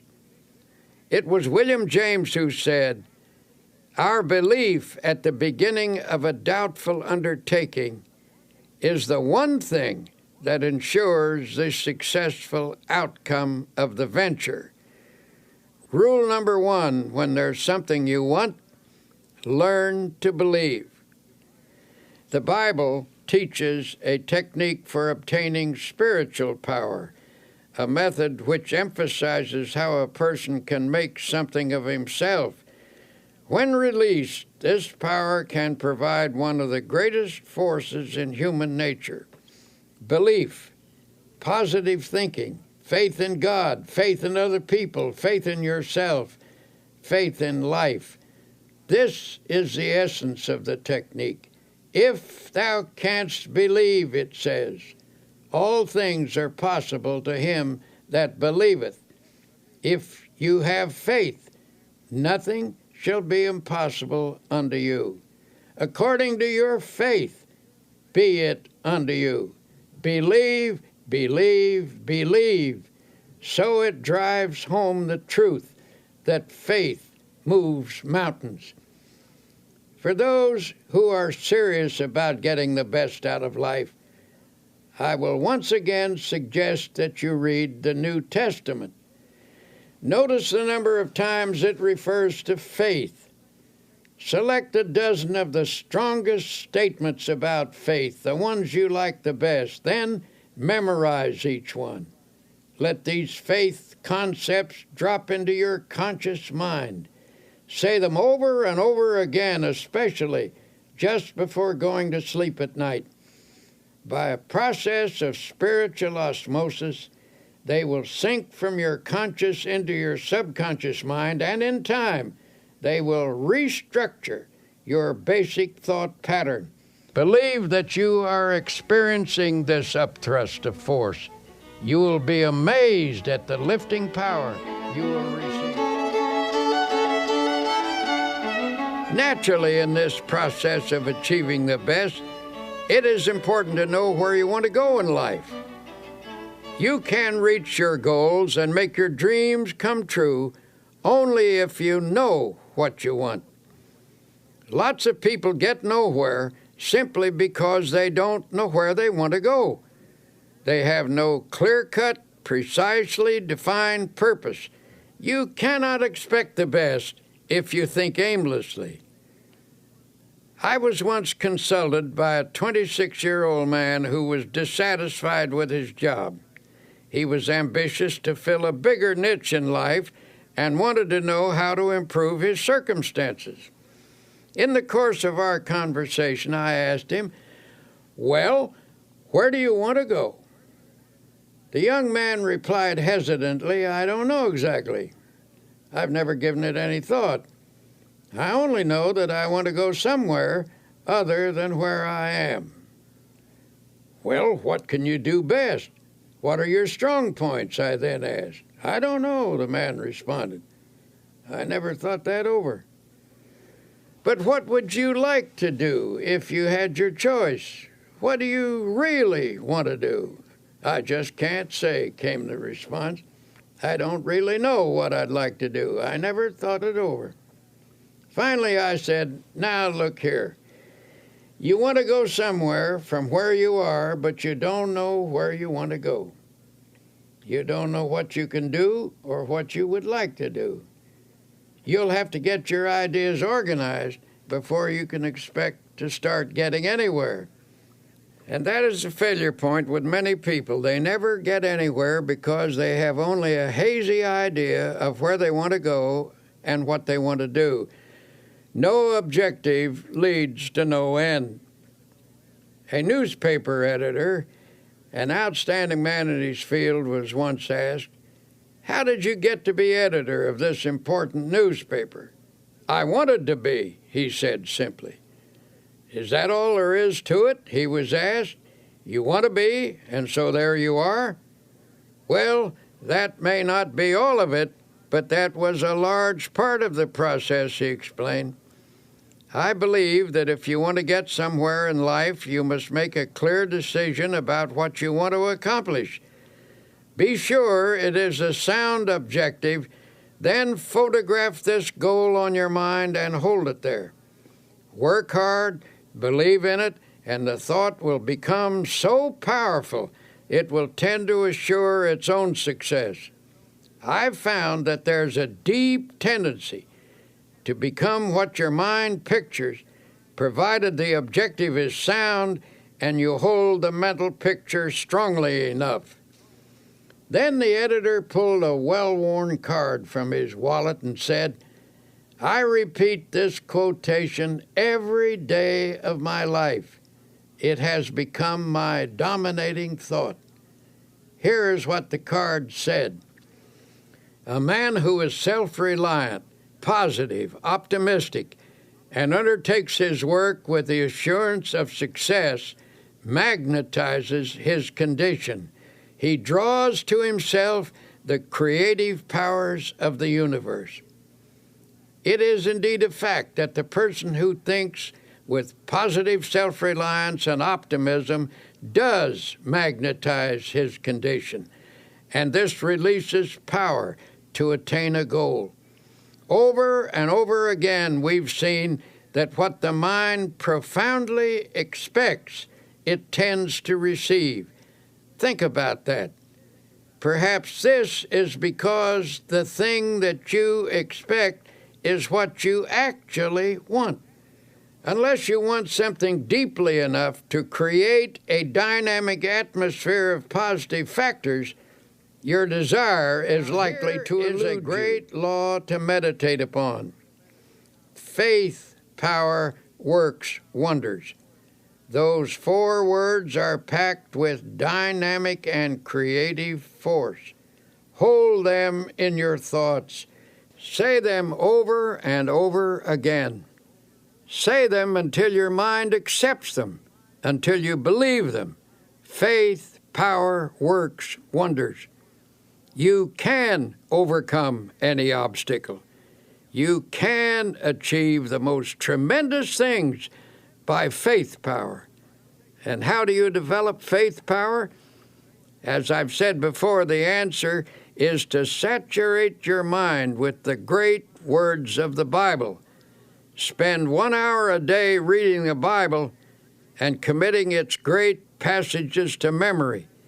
The change in you and in your experiences will be little short of miraculous. Just one section of the Bible will accomplish this for you. Chapter 11 of Mark contains one of the greatest formulas in the book. It's this: have faith in God. For verily I say unto you, that whosoever shall say unto this mountain, Be removed, and be thou cast into the sea, and shall not doubt in his heart, but shall believe that those things which he saith shall come to pass, he shall have whatsoever he saith. Now, why does this passage use the word heart? Because it means that you are not to allow doubt into your subconscious, into the inner essence of you. And this doubt is not the kind of superficial doubt which normal, intelligent questioning raises. Rather, we are instructed to avoid the deep, fundamental doubt that obstructs the flow of faith. Another interesting thing to note about this passage is that we are told, "Ye shall say to this mountain." The reason great things don't happen to some people is because they aren't specific enough in their application of faith power. In other words, don't address your efforts to the entire mountain range of all your difficulties. Attack one problem at a time. Be specific. If there's something you want, what is the best way to go about getting it? In the first place, ask yourself, should I want it? Test the question very honestly in prayer to be sure you should want it and whether you should have it. If you can answer that question in the affirmative, then ask God for it and don't be backward in asking Him. And if God, having more insight, believes that you shouldn't have it, you needn't worry, He won't give it to you.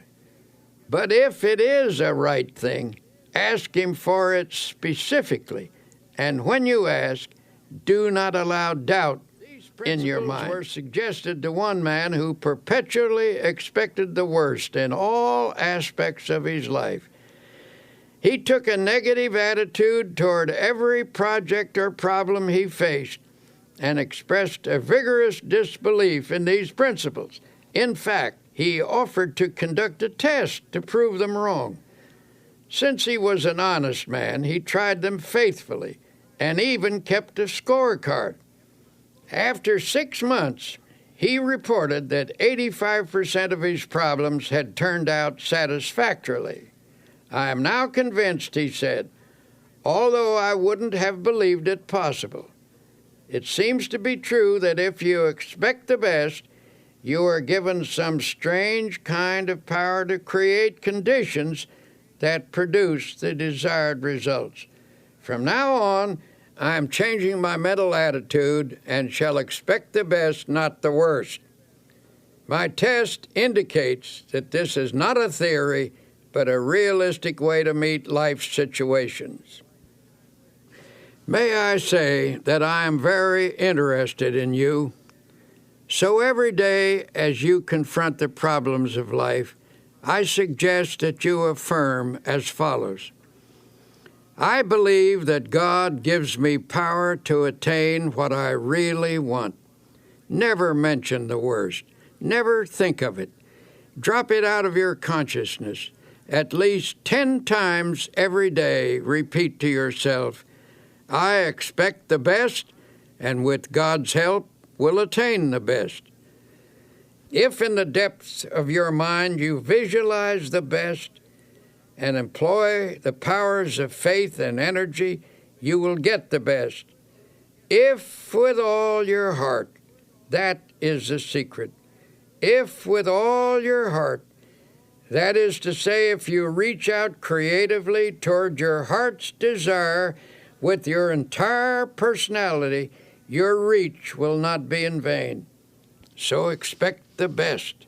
Never think of the worst. Drop it out of your thoughts. Let there be no thought in your mind that the worst will happen, for whatever you take into your mind can grow there. So take in only the best. Nurture it. Concentrate on it. Emphasize it. Visualize it. Prayerize it. Surround it with faith. Expect the best at all times, and spiritually creative mind power, aided by God power, will produce the best. You have finished listening to these tapes. What have you heard? Simply a series of practical and workable techniques for living a successful life. You have heard a formula of belief and practice which should help you win victory over every defeat. Examples have been given here of people who have believed and who have applied the suggested techniques. But listening is not enough. Now please go back and practice each technique. They have been tested in the laboratory of spiritual and practical experience. When applied, they will work for you as they have worked for many. We may never meet in person, but through these tapes, I feel we have met. We are friends and partners, so believe and live successfully. Thank you, and best wishes always, Norman Vincent Peale.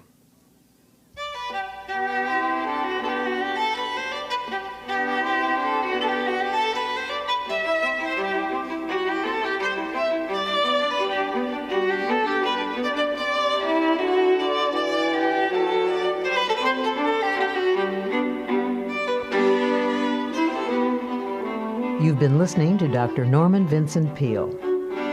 This has been a Simon & Schuster audio presentation. Recording engineer Ed Valentine, mixing engineer Gary Fink, writer Mary Bruton, executive producer Peg Combe.